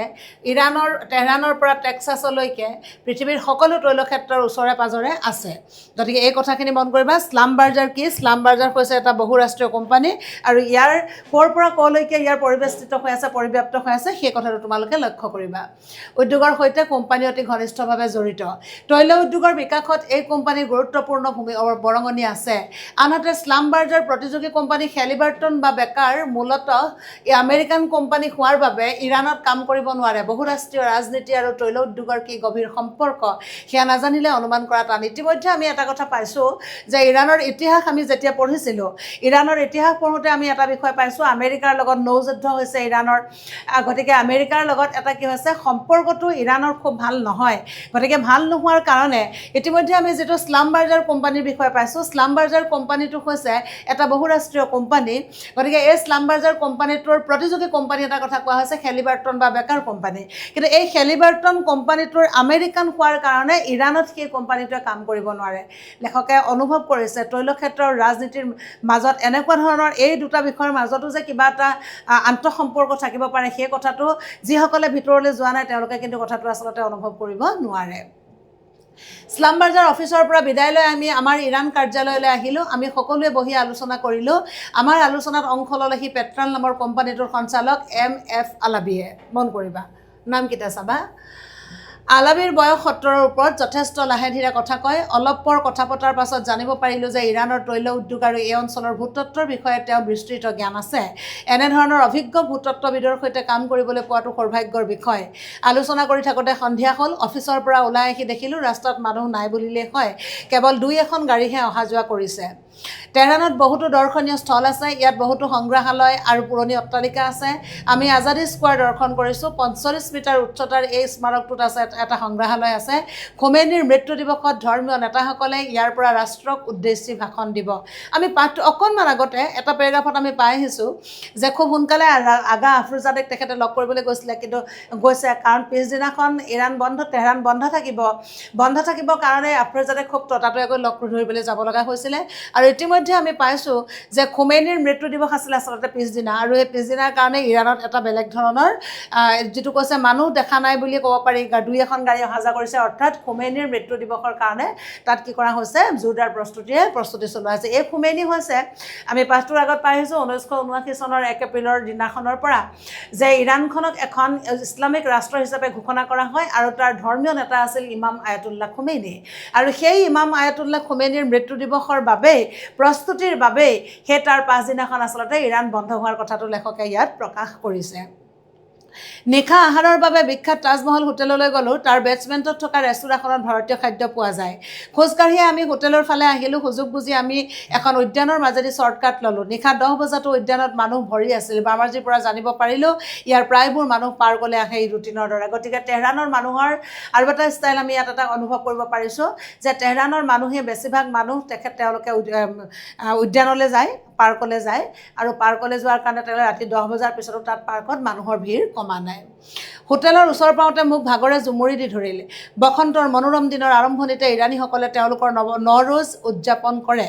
2 সপ্তাহ জুৰি উদযাপন কৰা এই উৎসৱ আৰম্ভ হয় বসন্তৰ প্ৰথম দিনত যেতিয়া সূৰ্যই বিষুৱ ৰেখা অতিক্ৰম কৰে এই যে ক'লে বসন্তৰ মনোৰম দিনত এইখিনিতে লেখকে ইৰাণবাসীৰ এটা ডাঙৰ উৎসৱৰ কথা ইয়াত বৰ্ণনা কৰিছে আমি ইতিমধ্যে ইৰাণৰ ইতিহাস সম্পৰ্কে সৰু সুৰা চুটি প্ৰশ্ন আমি বহুতেই পাইছোঁ কিন্তু দীঘলীয়া প্ৰশ্ন বুলি ক'বলৈ যাওঁতে আমি ইতিমধ্যে ইৰাণৰ ইতিহাস আমি পঢ়ি আহিছোঁ আৰু সমান্তৰালভাৱে ইৰাণৰ যিটো উৎসৱ যিটো উদযাপনৰ ব্যৱস্থা সেই উৎসৱ নৱবৰ্ষ উদযাপনৰ যিটো ব্যৱস্থা সেই নৱবৰ্ষ উদযাপনৰ ব্যৱস্থাটো কিন্তু তাৰ ইতিহাসৰ সমান্তৰালভাৱে তোমালোকে এই প্ৰশ্নটোৰ পৰীক্ষাত চাব লগা হয় গতিকে উৎসৱ কেনেধৰণে উদযাপন কৰে তোমালোকক ইয়াত বৰ্ণনা কৰিব যে বসন্তৰ মনোৰম দিনতেই ইৰাণত কি কৰা হয় নৱবৰ্ষ উৎসৱ পালন কৰা হয় আৰু সেই নৱবৰ্ষ উৎসৱক কি বুলি কোৱা হয় তেওঁলোকে তাত নৱৰোজ বুলি কোৱা হয় প্ৰায় 2 সপ্তাহ ধৰি এই উৎসৱটো পালন কৰা হয় ভেংকিয়ে মোক কোৱা মতে সেই সময়ত বুছেৰ হোটেলৰ কথা বাদে স্কুল কলেজৰ পৰা আৰম্ভ কৰি চৰকাৰী কাৰ্যালয়লৈকে সকলোতে শিবিৰ স্থাপন হয় তাতে যাতে ইৰাণীসকলে নৱবৰ্ষ উদযাপন কৰিব পাৰে আমাৰ বিহুৰ দৰে এওঁবিলাকেও নতুন কাপোৰ লয় পিঠা পনা খাই নৱবৰ্ষৰ এই আনন্দোৎসৱত বহুতো বিষয় সামৰি লোৱা হয় পৰিৱেশ আৰু নিজকে চাফ চিকুণকৈ বৰ্তাই ৰখা অগ্নিশিখা প্ৰজ্বলন কৰা তোমালোকে এটা কথা ইয়াত মন কৰিবা যে ইৰাণত যিহেতু ইতিমধ্যে কি কৰা হৈছে তাত ইমাম আয়াতুল্লাহ khomeiniৰ নেতৃত্বত ইৰাণখনক এখন ইছলামিক ৰাষ্ট্ৰ হিচাপে পৰিগণিত কৰোৱা হৈছে কিন্তু তাৰ আগত যদি আমি এটা বিষয় চাইছোঁ প্ৰায় 350 বছৰ ধৰি তাত পাৰ্থিয়ানসকলে শাসন চলাইছিলে আৰু পাৰ্থিয়ানসকলে শাসন চলোৱাৰ বেলিকা তাত জোৰাষ্ট্ৰিয়ান ধৰ্মই খিতাপ বিশেষ ধৰণৰ এটা ৰাজকীয় মৰ্যাদা পাইছিল বুলি আমি গম পাইছিলোঁ আৰু জোৰাষ্ট্ৰিয়ান ধৰ্মৰ দিনতেই যে তাত নৱবৰ্ষ যেনেকৈ পালন কৰা হয় বিবিধ কাৰুকাৰ্য বিবিধ ৰীতি নীতিৰ মাধ্যমেৰে যেনেকৈ পালন কৰা হয় বা তাৰো আগত যেনেকৈ আৰ্যগোষ্ঠীয়ে তাত বসতি কৰি ভিন্ন ধৰণৰ উপাদান তাত এৰি থৈ আহিছে এই গোটেইখিনি প্ৰভাৱৰ বেলিকা আজিও কিন্তু ইৰাণত কি কৰা হয় যে নৱবৰ্ষটো পালন কৰিবলৈ যাওঁতে সেই বিভিন্ন ধৰণৰ আগৰ যিখিনি প্ৰভাৱ সাংস্কৃতিক যিখিনি প্ৰভাৱ সেই সাংস্কৃতিক প্ৰভাৱৰ পৰা কিন্তু ইৰাণ মুক্ত নহয় তাৰ বিভিন্ন ধৰণৰ প্ৰভাৱ ইয়াত পৰা দেখিবলৈ পোৱা যায় ইয়াৰ কি হৈছে এই উৎসৱটো যেনেধৰণে পালন কৰিছে ভেংকিয়ে বুছেৰ চহৰত থাকোঁতেই লেখকক কৈছিল এটা কথা যে এই যে দুসপ্তাহ ধৰি যে এই উৎসৱটো যে পালন কৰা হয় দুসপ্তাহ ধৰি পালন কৰা এই উৎসৱটোত স্কুল কলেজৰ পৰা অফিচ কাছাৰীৰ পৰা সকলো বন্ধ থাকে সম্পূৰ্ণ 2টা সপ্তাহ আৰু সম্পূৰ্ণ 2টা সপ্তাহ এইখিনি পালন কৰিবলৈ যাওঁতে স্কুল কলেজবিলাক বন্ধ কৰি দিয়া হয় তাত শিবিৰবিলাক স্থাপন কৰা হয় কেম্প পাতি দিয়া হয় আৰু সেই কেম্পত কি কৰা হৈছে শিবিৰবিলাক পাতি ধুমধামেৰে ইৰাণৰ মানুহে সেই নৱবৰ্ষ উৎসৱটো পালন কৰে গতিকে নৱবৰ্ষ উৎসৱটোৰ লগত যি ধৰণে আমাৰ বহাগ বিহু আমাৰ পালন কৰা হয় জ্যেষ্ঠজনক যেনেকৈ সন্মান দিয়া হয় প্ৰকৃতিৰ ৰং সলাই বুলি আমাৰ প্ৰত্যেকে সৰুকৈ কমকৈ হ'লেও বা সৰুকৈ হ'লেও সস্তাকৈ হওক বা যিয়ে নহওক লাগিলে এখনি নতুন কাপোৰ লয় এটা নতুন বস্ত্ৰ লয় ঠিক ধৰণৰ সেই যিটো ব্যৱস্থা ইৰাণৰ নৱবৰ্ষ উদযাপন কৰিবলৈ যাওঁতেও সেই ব্যৱস্থাৰ মাধ্যমেৰে তেওঁলোকে সেই উৎসৱটো পালন কৰে পিঠা পনা বনোৱাৰ পৰা আৰম্ভ কৰি ভিন্ন মিঠাই চিঠাইৰ পৰা সকলোৱে কি কয় উৎসৱৰ কাৰণে সকলোৱে সাজু হোৱা এই গোটেই প্ৰক্ৰিয়াটো সেই প্ৰক্ৰিয়াটোৰ মাধ্যমেৰে তাত কি কৰা হয় সেই উৎসৱটো পালন কৰিবলৈ লোৱা হয় আৰু সেই উৎসৱটো পালন কৰিবলৈ যাওঁতে তাত কেইটামান উদ্দেশ্য আছিলে এটা চাফ চিকুণতা বৰ্তাই ৰখা তাৰ পাছত কৈছে এটা অগ্নিশিখা প্ৰজ্বলন কৰা অগ্নিশিখা প্ৰজ্বলন কৰা মানে আমি এটা কথা সকলোৱে জানো অগ্নিকে পৃথিৱীৰ আটাইতকৈ শ্ৰেষ্ঠ শক্তি হিচাপে তাপ শক্তিকে পৃথিৱীৰ শ্ৰেষ্ঠ শক্তি হিচাপে গণ্য কৰা হয় জোৰাষ্ট্ৰিয়ান ধৰ্মৰ দিনতো ইৰাণত এই উৎসৱবিলাক এনেধৰণে পালন কৰা হৈছিলে তাৰ প্ৰভাৱ নিশ্চয় ইৰাণত এতিয়াও আছে আৰু সেইকাৰণে সেই অগ্নি পূজা অগ্নিশিখা প্ৰজ্বলন কৰা অগ্নি পূজা কৰা সেই পদ্ধতিটো এতিয়াও ইৰাণত আছে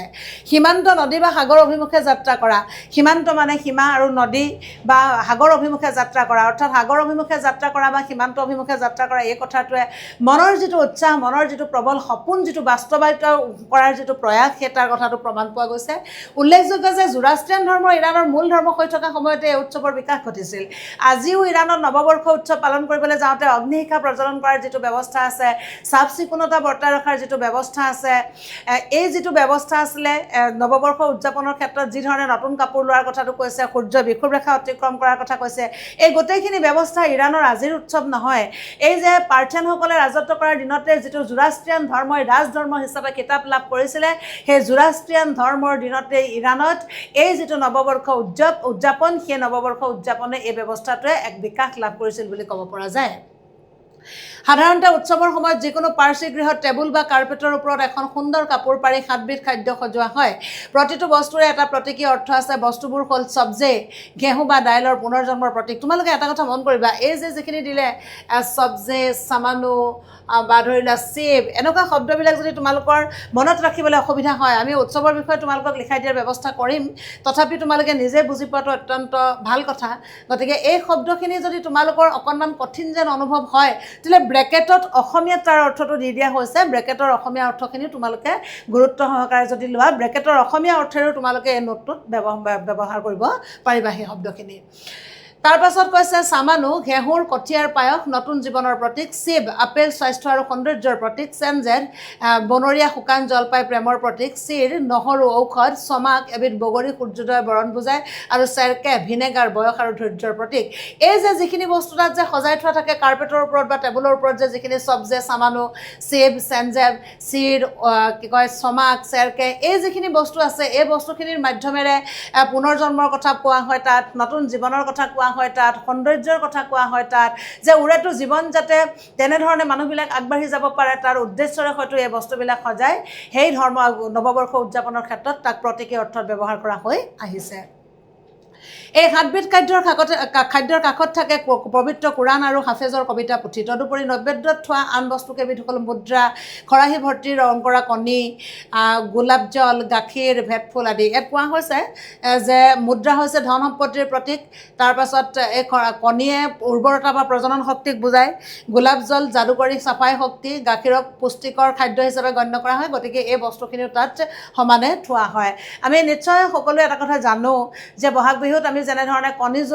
কণী যুঁজ কৰে, যে কণী যুঁজৰ যে আমি প্ৰতীক হিচাপে কিহৰ প্ৰতীক হিচাপে, সি যেনেকৈ উৰ্বৰতা আৰু প্ৰজননৰ প্ৰতীক হিচাপে আমাৰ কণী যুঁজ বহাগ বিহুত কৰা হয়। গতিকে এই ধৰণে ইয়াত কি কৰা হৈছে, এই যিটো ব্যৱস্থা কথা কোৱা হৈছে, গাখীৰেই হওক বা গোলাপ জলেই হওক বা মুদ্ৰাৰ কথাটোৱে কওক বা কণীৰ কথাটোৱে কওক, তাৰ প্ৰতীক হিচাপে তাত গণ্য কৰা হৈছে। এটা পাত্ৰত পানী থৈ তাত এটা সুমথিৰা উপঙাই থোৱা হয়। ইয়াৰ অৰ্থ হ'ল যে পৃথিৱী মহাকাশত উপঙি আছে। আন এটা পানী ভৰ্তি পাত্ৰত সোণালী মাছ এৰি দিয়া হয়, ই পানী আৰু উৰ্বৰতা সূচায়। নৈবেদ্যৰ কাষত এখন আইনা থোৱা হয় আৰু এই আইনাৰ দুই কাষে মমবাতি সজোৱা হয় পৰিয়ালৰ প্ৰতিটো শিশুৰ বাবে। 3000 বছৰীয়া কিংবদন্তি মতে সম্ৰাট জামছেদে নৱৰোজৰ কোনো এটা পবিত্ৰ দিনত চেনি আৱিষ্কাৰ কৰিছিল। এইটো পৰীক্ষাত কেতিয়াবা আহে। কিংবদন্তি মানে সেইটো যুগে যুগে চলি অহা এটা ধাৰণা। সেই আৱিষ্কাৰৰ লগত সংগতি ৰাখি পাৰ্চীসকলে 7বিধ মিঠাই প্ৰস্তুত কৰে। ইংৰাজী কেণ্ডি শব্দটো হেনো পাৰ্চী শব্দ কেন্দ্ৰৰ পৰা আহিছে। মন দিবা শব্দকেইটা 1 নম্বৰ প্ৰশ্নত আহে, যাৰ অৰ্থ হ'ল চেনি। পাৰ্চী ভাষাৰ কেন্দ্ৰ শব্দটোৰ অৰ্থটো চেনি। গতিকে তাত 3000 বছৰীয়া, হাজাৰ হাজাৰ বছৰৰ পৰা এটা কিংবদন্তি মানে এটা মুখে মুখে চলি অহা এটা আখ্যান আছে যে জামছেদ নামৰ সম্ৰাটজনে চেনিৰ আৱিষ্কাৰ কৰিছিলে আৰু সেই ধাৰণাটো তাত প্ৰকাশ হৈ আছে বুলি ক'ব পৰা যায়।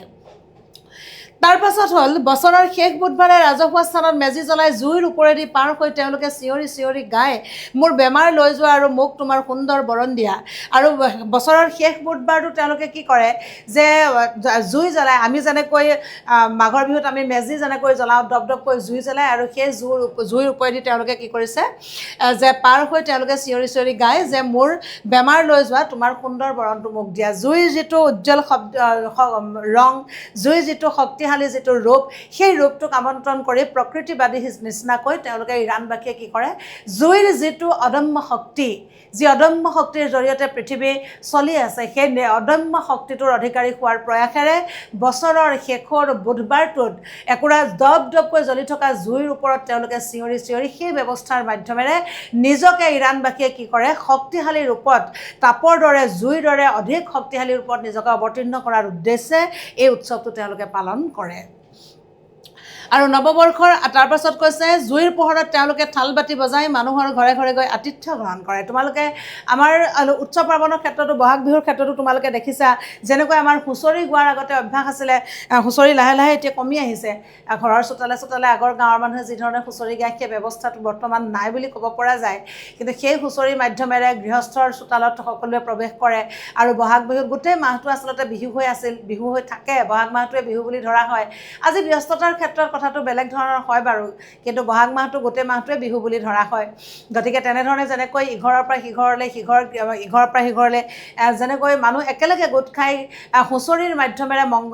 মংগলজনক যিবিলাক ধ্বনিৰ মাধ্যমেৰে গৃহস্থৰ চোতালে চোতালে যি আশীৰ্বাদ বিচাৰে, ঠিক তেনেধৰণে ইৰাণবাসীয়েও এই জুইৰ ওপৰেদি কৰা যিটো কাৰ্যকলাপ, সেই জুইৰ ওপৰেদি কৰা কাৰ্যকলাপৰ পাছতে তেওঁলোকে ঘৰে ঘৰে গৈ তেওঁলোকে আতিথ্য গ্ৰহণ কৰে আৰু সেই আতিথ্য গ্ৰহণ কৰি তেওঁলোকে নৱবৰ্ষ উৎসৱটো পালন কৰে। নৱবৰ্ষৰ আৰম্ভণিতে সকলোৱে পবিত্ৰ কোৰাণ আৰু হাফেজৰ কবিতা পঢ়ে। এইদৰে যথেষ্ট ধুমধামেৰে পাৰস্যৰ তীৰত এই জনজীৱনে নতুন বছৰক আদৰি লয়। গতিকে ইৰাণৰ উৎসৱৰ বিষয়ে যদি পৰীক্ষাত তোমালোকৰ আহে, তেতিয়াহ'লে ইৰাণৰ উৎসৱৰ বিষয়ে কথাখিনি ক'বলৈ যাওঁতে এই কথাখিনি, যিখিনি কথা আমি যি 7বিধ বস্তু ৰাখে তাৰ উদ্দেশ্য কি আছিল, ঠিক তেনেধৰণে কেনেকৈ জুৰাষ্ট্ৰিয়ান ধৰ্মই ৰাজধৰ্ম হিচাপে স্বীকৃতিটো লোৱাৰ পাছতেই যে ইৰাণত যে এই যিটো নৱবৰ্ষ উদযাপন যিটো প্ৰক্ৰিয়া, সেই প্ৰক্ৰিয়া যে জীপাল হৈ উঠিছিল, আজি কোপতি যে ইৰাণৰ সেই জনজীৱনৰ মাজত যে সেই যিটো উৎসৱ, সেই উৎসৱৰ যিটো প্ৰগাঢ়তা যে আজিও কমি যোৱা নাই, সেই কথাখিনি তোমালোকে লিখিলেই হ'ব। গতিকে কথাখিনি তোমালোকে প্ৰথমৰ পৰা পঢ়ি ল'বা আৰু তোমাৰ যিখিনি কথা ধাৰণা মনত ৰ'ব, সেই কথাখিনি তুমি ইয়াৰ নোটটো তৈয়াৰ কৰি ল'ব পৰা যায়। আমি ইমানতে ইৰাণৰ উৎসৱৰ বৰ্ণনাটো সামৰি দিছে লেখকে। পৰ্বত শৃংখলালৈ চালোঁ, ৰ'দৰ পোহৰত চূড়াবোৰ জিলিকি উঠিছে। শীতকাল হোৱা হ'লে বৰফে সাৱটি থাকিলহেঁতেন। কেনেবাকৈ যদি শিখৰৰ পৰা তাৰ সিপাৰৰ কাস্পিয়ান সাগৰৰ দৃশ্য দেখা পালোহেঁতেন, কিমান যে আনন্দ লাগিলহেঁতেন। পাহাৰৰ সিপাৰৰ সেই নীলিম জলৰাশিৰ তলতে সঞ্চিত হৈ আছে এটা বিশাল তৈলভাণ্ডাৰ। এই তৈলভাণ্ডাৰক লৈ এটা বিৰাট ভূ ৰাজনৈতিক পৰিস্থিতিৰ সৃষ্টি হৈছে। খণ্ডিত ছোভিয়েট ৰাছিয়াৰ স্বাধীন ৰাষ্ট্ৰবোৰে এই তৈল সম্পদ আৰু আহৰণৰ প্ৰচেষ্টা চলাইছে। তেনে এটা সময়তে বহুৰাষ্ট্ৰীয় তেল কোম্পানীবোৰ উপস্থিত হৈছে এই কাস্পিয়ান তটৰেখাত। সেইবাবে ইৰাণৰ বাবেও ই এটা গুৰুত্বপূৰ্ণ জলৰাশি হৈ পৰিছে। ইৰাণৰ জলৰাশি যে অত্যন্ত প্ৰয়োজনীয়। ইৰাণৰ জলৰাশিয়ে যে ইৰাণৰ ভূভাগে যে ইৰাণক এটা বেলেগ ধৰণৰ যে প্ৰাকৃতিক সম্পদৰ যে ইৰাণ পৰিপূৰ্ণ, সেই কথাখিনি ইৰাণৰ ভূভাগে আচলতে স্বীকৃতি প্ৰদান কৰিছে। আজিৰ দিনটো ইৰাণবাসীৰ বাবে আটাইতকৈ গুৰুত্বপূৰ্ণ দিন। ইমাম আয়াতুল্লাহ খোমেনীৰ মৃত্যু দিৱস। সেই উপলক্ষে তেহৰাণত এটা বিৰাট গণসমাৱেশৰ আয়োজন কৰা হৈছে আৰু সেই ৰাজহুৱা সভালৈ ধৰ্মীয় নেতাসকলো আহিব। আমি ইতিমধ্যে ইৰাণৰ বাবে আটাইতকৈ গুৰুত্বপূৰ্ণ দিনটোত আমি উপস্থিত হৈছোঁহি। ইৰাণৰ গুৰুত্বপূৰ্ণ দিনটো এইটোৱে যে ইমাম আয়াতুল্লাহ খোমেনী, যিজনে ইৰাণখনক এখন ইছলামিক ৰাষ্ট্ৰ হিচাপে পৰিগণিত কৰাৰ ক্ষেত্ৰত অশুভ পুৰুষাৰ্থ তেখেতে আগবঢ়াইছিলে, তেখেতৰ বিশিষ্ট ভূমিকা আছিলে, সেই ইমাম আয়াতুল্লাহ খোমেনীৰ মৃত্যু দিৱস তেওঁলোকে উদযাপন কৰিবলৈ আগবাঢ়িছে। আৰু সেই ইমাম আয়াতুল্লাহ খোমেনীৰ মৃত্যু দিৱস সম্পৰ্কে তাৰ লগত সম্বলিতভাৱে তেহৰাণত এটা বিৰাট গণসমাৱেশৰ আয়োজন কৰা হৈছে আৰু ৰাজহুৱা সভালৈ সেই ঠাইৰ ভিন্ন ধৰ্মীয় নেতাসকলো আহি তাত সমবেত হৈছে। ৰাস্তাইদি গৈ থাকোঁতে মন কৰিলোঁ মানুহ নাই, জনশূন্য বুলিয়ে ক'ব পাৰি। যিটো বিল্ডিঙত আমাৰ কাৰ্যালয় অৱস্থিত সেইটো বন্ধ। বাৰ্মাজীয়ে নিৰাপত্তাৰ দায়িত্বত থকা মানুহজনক কালিয়ে কৈ থৈছিল, সেই অনুসৰি তেওঁক আমাক প্ৰৱেশদ্বাৰ খুলি দিলে। ইমেইল চাই ফোনযোগে খননস্থলীত ৰিপৰ্ট ল'লোঁ। অলপ পাছতে আমাৰ কনচালটেণ্ট দুজন আহিল, তেওঁলোকৰ সৈতে দীঘলীয়া আলোচনাত বহিলোঁ। আলোচনা কৰি থাকোঁতেই সন্ধিয়া হ'ল। তাৰ পৰা আমি খোজকাঢ়ি বাৰ্মাজীৰ ঘৰলৈ গ'লোঁ। অফিচৰ সিপাৰে ভিৰ দেখি বাৰ্মাজীক তাৰ কাৰণ সোধাত ক'লে, এইখন এখন পাৰ্ক, নাম পাৰ্ক-ই-মিলাদ। এটা কথা মই মন কৰিলোঁ, তেওঁলোকে পাৰ্ক, হোটেল আদিৰ নাম ওলোটাকৈ কয়, যেনে পাৰ্ক-ই-মিলাদ, হোটেল হুমা। আমি ক'লোহেঁতেন মিলাদ পাৰ্ক, হুমা হোটেল। আমাৰ তেনেধৰণে আমি কি হৈছে, হোটেলখনৰ নামটো আমি আগে কওঁ, তাৰপাছত আমি হোটেল শব্দটো পিছত ব্যৱহাৰ কৰোঁ। বা আমি যেনেকৈ পাৰ্কখনৰ নামটো আমি আগে উচ্চাৰণ কৰিলোঁ আৰু তাৰপাছত আমি পাৰ্ক বুলি লগাই দিলোঁ শব্দটো। কিন্তু ইৰাণত কথাটো সেইটো নহয় আচলতে, যে হোটেলৰ ক্ষেত্ৰতে হওক বা উদ্যানৰ ক্ষেত্ৰতে হওক, কি কৈছে, তাত এই উদ্যান শব্দটো বা পাৰ্ক শব্দটো আগত ব্যৱহাৰ কৰা হয় বা হোটেল শব্দটো আগত ব্যৱহাৰ কৰা হয়। তেনেধৰণে হোটেলখনৰ নামটো পিছত ব্যৱহাৰ কৰা। আমি পাঠটো অকণমান আগত এটা বিষয় পাই আহিছোঁ যে হোটেল হুমা নজদিকে মানৱ স্কোৱাৰ বুলি আমি এটা বাক্য পাই আহিছোঁ তাত। গতিকে আমি ক'লে হুমা হোটেল বুলি ক'লোহেঁতেন, কিন্তু তাত তেনেধৰণে ওলোটাকৈ শব্দটো ব্যৱহাৰ কৰা হয়। তেহৰাণৰ অন্য এখন জনপ্ৰিয় স্থান হ'ল বেহেষ্ট-ই জাহৰা। ইৰাণক জানিব আৰু অনুভৱ কৰিবৰ বাবে হেনো বজাৰ বা আলিবাটত ঘূৰিব নালাগে, তাতোকৈ বেহেষ্ট-ই জাহৰা ভ্ৰমণ কৰা উচিত। তেহৰাণৰ এই মুখ্য সমাধিস্থলখন কেইবা কিলোমিটাৰ দীঘল। হয়তো ই একমাত্ৰ সমাধিস্থল য'ত খোৱা বোৱাৰ দোকানৰ পৰা খেলপথাৰলৈকে সকলো আছে। বেহেষ্ট-ই জাহৰা তোমালোকৰ পৰীক্ষাটো খুব দৰকাৰী বিষয়, যে বেহেষ্ট-ই জাহৰা আমি এটা কথা সকলোৱে জানো, মুছলমান লোকসকলে ইছলাম ধৰ্মমতে তেওঁলোকে কি কৰা হয়, যিটো যিটো স্থান, সেই কবৰস্থান বা যিটো সমাধিস্থল, সেই সমাধিস্থলক তেওঁলোকে পুণ্য ঠাই হিচাপে গণ্য কৰে। আৰু সেই পুণ্য ঠাই হিচাপে গণ্য কৰাৰ কাৰণে বেহেষ্ট-ই জাহৰা হৈছে তেহৰাণৰ এখন মুখ্য সমাধিস্থল। আৰু সেই মুখ্য সমাধিস্থলখনক তুমি জানিবৰ বাবে যদি বেহেষ্ট-ই জাহৰাখন পৰিদৰ্শন কৰা হয়, তেতিয়াহ'লে বেহেষ্ট-ই জাহৰাখন পৰিদৰ্শন কৰিলে তুমি তেহৰাণৰ গোটেই কথাখিনি জানিব পাৰে বুলি ক'ব পৰা যায়। তাত বহুতখিনি দোকান পোহাৰ আছে, খেলা ধূলা কৰিব পৰা জোখাৰে তাত খেলপথাৰ আছে। গতিকে কেইবা কিলোমিটাৰ সি দীঘল বুলি কোৱা হৈছে আৰু খোৱা বোৱাৰ দোকানৰ পৰা সকলোবিলাক বস্তু তাত পোৱা যায় বুলি কোৱা হৈছে। গতিকে বেহেষ্ট-ই জাহৰা তেহৰাণৰ এক মুখ্য আকৰ্ষণীয় স্থান। বেহেষ্ট-ই জাহৰা প্ৰসংগত আহোঁতে নোবেল বিজয়ী শ্ৰীনিবাদীলৈ মনত পৰিল। তেওঁ পৰিয়ালৰ এজন সদস্যকো ইয়াতে সমাধিস্থ কৰা হৈছিল। ছাদ্দাম হুছেইন সমৰ্থিত এটা বিপ্লৱৰ অংশীদাৰ হিচাপে তেওঁ খোমেনীক পদচ্যুত কৰিবলৈ চেষ্টা কৰিছিল। তাৰ বাবে তেওঁক শীতল মস্তিষ্কৰে হত্যা কৰা হৈছিল। এই যে বেহেষ্ট-ই জাহৰা, এই বেহেষ্ট-ই জাহৰা শব্দটো শুনাৰ লগে লগে লেখকৰ এটা বিষয়বস্তুলৈ মনত পৰিছে। ইয়াতে প্ৰাসংগিকভাৱে এটা বিষয় আহিছে, শ্ৰীনিবাদী। শ্ৰীনিবাদী হৈছে ইৰাণৰ প্ৰথমগৰাকী মহিলা বিচাৰপতি। শ্ৰীনিবাদী হৈছে ইৰাণৰ প্ৰথমগৰাকী নোবেল বিজয়ী মহিলা। গতিকে শ্ৰীনিবাদীৰ বৰ্তমানে কি কৰা হৈছে, তেখেতে ইংলেণ্ডৰ নাগৰিকত্ব গ্ৰহণ কৰিছে। শ্ৰীনিবাদী কিন্তু মৰা নাই, জীয়াই আছে। গতিকে তোমালোকে চাৰ্চ কৰি শ্ৰীনিবাদীৰ ভিন্ন তথ্য পাব পাৰা গতিকে শ্ৰীনিবাদীয়ে বৰ্তমান ইংলেণ্ডৰ নাগৰিকত্ব গ্ৰহণ কৰিছে তেখেতে ইতিমধ্যে ইৰাণৰ লগত তেখেতৰ যোগসূত্ৰ বিশেষ নাই বুলি ক'ব পৰা যায় ইংলেণ্ডৰ নাগৰিকত্ব গ্ৰহণ কৰিছে এই যে যিটো শ্ৰীনিবাদীৰ বিষয়ে ক'লে এই শ্ৰীনিবাদীৰ এজন পৰিয়ালৰ সদস্যক এই বেহেস্তি জাহৰাতে সমাধিস্থ কৰা হৈছিল বেহেস্তি জাহৰা সমাধিস্থলখনত শ্ৰীনিবাদীৰ পৰিয়ালৰ এজন ব্যক্তিক কিয় সমাধিস্থ কৰা হৈছিল ছাদ্দাম হুছেইন সমৰ্থিত এটা দলৰ তেখেতে সদস্য হৈ তেখেতে কি কৰিছিলে এই যে খুমেইনি আমি পাইছোঁ ইমাম আয়াতুল্লাহ খুমেইনি সেই খুমেইনিক পদচ্যুত কৰিবৰ বাবে শিৰিন ইবাদীৰ পৰিয়ালৰ সেইজন সদস্যই ছাদ্দাম হুছেইনৰ লগ হৈ তেখেতে আন্দোলন কৰিছিল বিপ্লৱ কৰিছিল আৰু তাৰ ফলশ্ৰুতিত এই শিৰিন ইবাদীৰ পৰিয়ালৰ যিজন সদস্যৰ বিষয়ে কোৱা হৈছে সেই সদস্যজনক কি কৰা হৈছে শীতল মস্তিষ্কৰে হত্যা কৰা হৈছিল মানে পৰিকল্পিতভাৱে তেখেতক হত্যা কৰা হৈছিল আৰু পৰিকল্পিতভাৱে হত্যা কৰি তেওঁক বেহেস্তি জাহৰাতে সমাধিস্থ কৰা হৈছে গতিকে বেহেস্তি জাহৰা সমাধিস্থলখনৰ নাম শুনাৰ লগে লগে নামটো পোৱাৰ লগে লগে লেখকৰ এই বিষয়টোলৈ মনত পৰিছে কঠোৰপন্থীৰ বিৰুদ্ধে শ্ৰীনিবাদীৰ যি সংগ্ৰাম সি শলাগিবলগীয়া তেওঁ বিচাৰপতি হোৱাৰ পৰা বঞ্চিত কৰা হৈছিল হিজাব পৰিধান কৰিবলৈ জোৰ দিয়া হৈছিল তেনে এটা কঠিন পৰিৱেশত তেওঁ এটা অত্যুৎসাহী পদক্ষেপ লৈছিল মানৱ অধিকাৰ আমি এটা কথা ইয়াত পাইছোঁ শ্ৰীনিবাদীৰ বিষয়ে তোমালোকক ইয়াত সংক্ষেপে বৰ্ণনা কৰাৰ যত্ন কৰা হৈছে শিৰিন ইবাদীয়ে যিহেতু তেখেতে প্ৰথমগৰাকী ইৰাণৰ মহিলা বিচাৰপতি আছিল তেখেতেই প্ৰথমগৰাকী ইৰাণৰ মহিলা নোবেল বিজয়ী আছিল গতিকে তেখেতে শিৰিন ইবাদীয়ে কি কৰিছিলে যে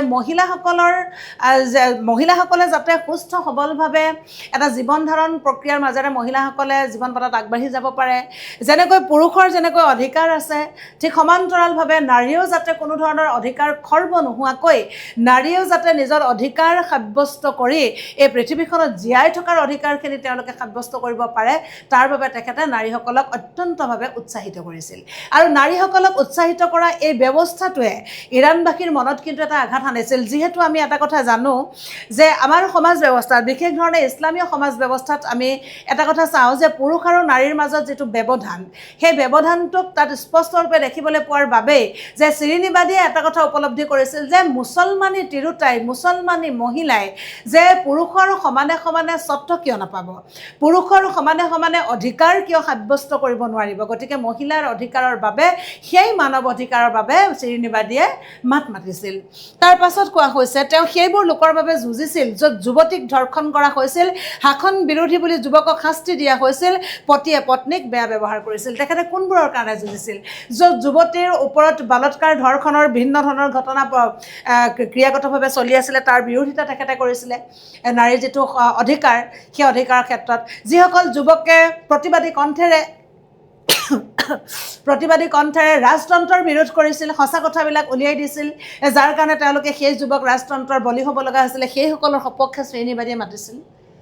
বিবাহিত মহিলা বিবাহ হৈ আমাৰ যেনেকৈ চোৱা বিবাহ হৈ যোৱাৰ পাছত বিয়া হৈ যোৱাৰ পাছত এগৰাকী নাৰীৰ ওপৰত যিটো পুৰুষৰ কৰ্তৃত্ব বা পুৰুষৰ যিটো অধিকাৰ সেই পুৰুষৰ অধিকাৰ বা কৰ্তৃত্বক এটা সীমাৰ ভিতৰত আবদ্ধ নাৰাখি যদি পুৰুষে নাৰীক শোষণ আৰু বঞ্চনাৰ মাধ্যমেৰে নাৰীক যদি ৰাখিবলৈ বিচাৰে তাৰ বিৰুদ্ধে শিৰিন ইবাদীয়ে মাত মাতিছিল গতিকে এই বিষয়বস্তুবিলাকৰ লগত মাত মাতি নাৰীৰ যিটো সম অধিকাৰ নাৰীৰ যিটো স্বাধীনতা নাৰীৰ যিটো অধিকাৰ নাৰীৰ যিটো জীয়াই থাকিব পৰা যিটো সক্ষমতা তাৰ সপক্ষে মাত মাতিছিল আৰু এইসকলৰ সৈতে হৈ শিৰিন ইবাদীয়ে যুঁজ আৰম্ভ কৰিছিল যেতিয়া তেওঁ বিজয়ৰ মুখ দেখিলে তেতিয়া তেওঁ মানৱ অধিকাৰৰ অগ্ৰণী ৰনোৱা হিচাপে সমগ্ৰ বিশ্বতে পৰিচিত হৈ পৰিল তেনে সময়তে তেওঁক নোবেল বঁটাৰে সন্মানিত কৰা হয় সকলোকে চমকিত কৰি ইৰাণবাসীয়ে তেওঁক তেহৰান বিমানবন্দৰত বিপুল আদৰণি জনালে বাৰ্মাজীৰ ঘৰত আমি ইতিমধ্যে শিৰিন ইবাদীৰ বিষয়টো আমি ইয়াতে এৰিছোঁ শিৰিন ইবাদীৰ পক্ষটো আমি ইমানতে এৰিছোঁ তোমালোকৰ পৰীক্ষাত কেতিয়াবা আহে শিৰিন ইবাদী কোন গতিকে তেখেতৰ সংগ্ৰামৰ বিষয়ে একোটাকৈ টোকা প্ৰস্তুত কৰিবলৈ আহে এই কথাখিনি আমি লিখি দিলে হয় আৰু শিৰিন ইবাদী কোন মই ইতিমধ্যে তোমালোকক কৈছোঁ ইৰাণৰ প্ৰথমগৰাকী মহিলা বিচাৰপতি ইৰাণৰ প্ৰথমগৰাকী নোবেল বিজয়িনী মহিলা নোবেল বিজয়িনী বাৰ্মাজীৰ ঘৰত এজন ভাৰতীয় গৱেষকক লগ পালোঁ তেওঁ তেহৰান বিশ্ববিদ্যালয়ৰ ফাৰ্চী ভাষাৰ কোনো এটা বিষয়ত অধ্যয়ন কৰি আছে কথা পাতি থাকোঁতে সময়বোৰ কেতিয়া পাৰ হ'ল গমকে নাপালোঁ। বাৰ্মাজীৰ পত্নীয়ে ৰন্ধা খাদ্য অতি তৃপ্তিৰে খালোঁ। নিশা হোটেললৈ ঘূৰি আহোঁতে আমাৰ বিপৰীত দিশে এটা বিপৰীত বিৰাট যান জঁট দেখিলোঁ। যান জঁট মানে তোমালোকে সকলোৱে নিশ্চয় বুজিছে, ট্ৰেফিক জাম বুলি কওঁ যে আমি। ভাগ্য ভাল আমি অহা পথটোত ইমান ভিৰ নাছিল। পাছদিনা আবেলি 2 বজাত আমি ইৰাণৰ আন্তঃৰাষ্ট্ৰীয় বিমানবন্দৰ খোমেইনি ইণ্টাৰনেশ্যনেল বিমানবন্দৰলৈ ওলালোঁ। ৰাস্তা প্ৰায় খালী বুলিয়ে ক'ব পাৰি। চহৰৰ পৰা যথেষ্ট দূৰৈত হোৱাৰ বাবে আজি আমাক বেছি সময় দূৰৈত হোৱা স্বত্তেও আজি আমাক বেছি সময় নালাগিল, যিহেতু যান জঁট নাছিলে সেইকাৰণে সোনকালে আহিব পাৰিছিলে। এইখিনি কথা ইমান বেছি দৰকাৰ নহয় যে ভ্ৰমণ কাহিনী যিহেতু লেখকৰ অনুভৱটো প্ৰকাশ কৰিছে। ইৰাণ এয়াৰত আমি ডুবাইলৈ যাম। হাতত থকা এটা টোপোলাৰ বাদে বাকীবোৰ লাগেজত দি আমি আগবাঢ়িলোঁ। হাতত থকা টোপোলাটোৱে যে এনে এটা তিক্ত অভিজ্ঞতা দিব সেয়া পূৰ্বে অনুমান কৰিব পৰা নাছিলোঁ। ছিকিউৰিটি চেক ইনৰ বাবে সোমাওঁতে টোপোলাটোলৈ হুলস্থুল লাগিল। কি আছে টোপোলাত? গ্লাছৰ ফ্ৰেম। মই উত্তৰ দিলোঁ। লগে লগে হৈচৈ লাগিল। সৃষ্টি হ'ল চিচা। পিছত আন এজন নিৰাপত্তাৰক্ষী জনালে যে চিচা নিবলৈ দিব নোৱাৰে। চিচা যিহেতু কি হৈছে, কিছুমান বস্তু তোমালোকে সকলোৱে জানা, যাত্ৰাপথত কিছুমান বস্তু আচলতে নিবলৈ দিয়া নহয়। যেতিয়া গ্লাছৰ ফ্ৰেমটো যিহেতুতো তেওঁ এতিয়া ভাষাটো চিনি নাপায়, সেইকাৰণে কি হৈছে, হাততে টোপোলাটো লৈ গ্লাছৰ ফ্ৰেমৰ টোপোলাটো লৈ তেখেতে বাকী বস্তুবিলাক লাগেজত ভৰাই দি দিলে, কিন্তু গ্লাছৰ যিটো ফ্ৰেম সেই ফ্ৰেমটো লেখকে হাততে লৈ উঠিবলৈ আহিলে। তেতিয়াতো তাত দেখিছে নিৰাপত্তাৰক্ষী যিকেইজন আছে তেওঁলোকেতো চাইছে কি বস্তু আনিছে। তেতিয়া গ্লাছৰ ফ্ৰেম বুলি গ্লাছ বুলি কৈ দিয়াৰ লগে লগে তাত তেওঁলোকে গম পালে যে এইটো চিচা নিছে, গতিকে চিচা নিবলৈ দিব পৰা নাযায়। এনেতে ইৰাণ এয়াৰৰ এজন কৰ্মচাৰী আহিল। তেওঁ কথাটো বুজাই গ'লোঁ। ওচৰতে ওলমাই থোৱা খোমেনিৰ ফটো ফ্ৰেমটো দেখুৱাই বুজালোঁ যে এনেধৰণৰ বস্তু। আচলতে চিচা বুলি ক'লে আমি সাধাৰণতে এটা ধাৰণা হয় যেনেকৈ গ্লাছৰ ভগা ভাগ, এনেকুৱা ধৰণৰ জোঙা এনেকুৱা অংশ বুলি ভবা হয়। কিন্তু তেখেতে ইতিমধ্যে ইমানে হৈচৈ লাগিলে বিষয়টোৰ লগত, তেতিয়া লেখকে কি কৰা হৈছে, যিহেতু খোমেনি ইণ্টাৰনেশ্যনেল এয়াৰপৰ্টত তেওঁলোকে উঠিবলৈ আহিছে, গতিকে খোমেনি ইণ্টাৰনেশ্যনেল এয়াৰপৰ্টত খোমেনিৰ এখন ডাঙৰ ফটো ফ্ৰেমত সজাই থোৱা আছে। গতিকে সেই ফ্ৰেমটো দেখুৱাই লৈ তুলনা কৰিবলৈ যোৱা হৈছে যে হাতত আচলতে চিচা বা ভগাজাতীয় বেলেগ বস্তু অনা হোৱা নাই। এই যে গ্লাছৰ ফ্ৰেমটো, সেই তেনেকুৱা ধৰণৰ এটা গ্লাছৰ ফ্ৰেমহে আচলতে অনা হৈছে। গতিকে তেতিয়া ক'লে যে তেওঁক হাতত বিশেষ উপায় নাছিল, নহ'লে বিমান পলম হৈ যাব। অলপ চিন্তা কৰি তেওঁ ক'লে লৈ যাওক। আমি স্বস্তিৰ নিশ্বাস পেলালোঁ। আধা ঘণ্টা সময় এটা যুগৰ দৰে হৈ পৰিল। মানুহজনৰ প্ৰতি কৃতজ্ঞ হৈ ধন্যবাদ জনালোঁ। খেলে মামনুন খায়েক মিকো নাম তেওঁ উত্তৰ দিলে, বিদায় তেহৰান। আৰু এনেধৰণে লেখকে অত্যন্ত আকৰ্ষণীয়ভাৱে অত্যন্ত সুন্দৰভাৱে তেখেতে কি হৈছে, তেহৰান যাত্ৰা তেখেতে সামৰণি মাৰিছে। আমি গোটেই পাঠটো যদি আমি এবাৰ অৱলোকন কৰোঁ, তোমালোকক মই ইয়াৰ পিছৰ পৰ্যায়ত পাঠটোৰ যিখিনি প্ৰশ্নোত্তৰ আছে, প্ৰশ্নোত্তৰখিনি তোমালোকক মই লিখাই দিয়াৰ ব্যৱস্থা কৰিম। যিখিনি দীঘল প্ৰশ্ন আছে বা পাঠভিত্তিক যিখিনি শ্ৰুতি প্ৰশ্ন আছে তাৰ প্ৰশ্নোত্তৰ তোমালোকক দিয়াৰ ব্যৱস্থা কৰিম। তথাপিও মই এটা কথা কৈছোঁ যে পাৰস্যত এভুমুখী পাঠটো প্ৰথমৰ পৰা শেষলৈকে তোমালোকে পঢ়ি ল'বা। পাঠটোৰ বিশেষ কেইটামান গুৰুত্বপূৰ্ণ কথা আছে। গুৰুত্বপূৰ্ণ কথাখিনি তোমালোকে গুৰুত্ব সহকাৰে ল'লেই পাঠটো আগবঢ়াই লৈ যোৱাৰ ক্ষেত্ৰত সুবিধাজনক হ'ব। গতিকে পাঠটোৰ ক্ষেত্ৰত তোমালোকে মন কৰিবা, তেখেতে প্ৰথমতে গৈ তেওঁ এতিয়া তেহৰানলৈ বুলি যাত্ৰা কৰিছে, কিন্তু গৈ তেওঁ বুছেৰ চহৰত উপস্থিত হৈছে। বুছেৰ চহৰত উপস্থিত হওঁতে তেখেতে বুছেৰ চহৰলৈ যাওঁতে তেওঁ কাৰ লগত গৈছিলে, বুছেৰ চহৰলৈ গৈ কাৰ লগত গ'লে তেওঁ কাৰ লগত সময় কটালে, কোনজন ব্যক্তি দক্ষিণ ভাৰতীয় ব্যক্তি আছিলে, দক্ষিণ ভাৰতীয় ব্যক্তিজনৰ লগত তেখেতে 10 ঘণ্টা সময় পাৰ কৰিছে। 10 ঘণ্টা সময় পাৰ কৰাৰ পাছত পুনৰ তেখেতে তেহৰানলৈ যাত্ৰা কৰিছে। তেহৰানলৈ যাত্ৰা কৰাৰ বেলিকা আমি জাগ্ৰছ পৰ্বতমালা বা এলব্ৰুজ পৰ্বতমালাৰ বিষয়ে আমি পাঠটোত পাইছোঁ। তেহৰানৰ উৎসৱৰ বিষয়ে আমি এটা বৰ্ণনা বিশেষ ধৰণে পাইছোঁ। তাৰো আগত আমি ইৰাণৰ ইতিহাস সম্পৰ্কে পাইছোঁ। বা তেহৰানলৈ যোৱাৰ বেলিকা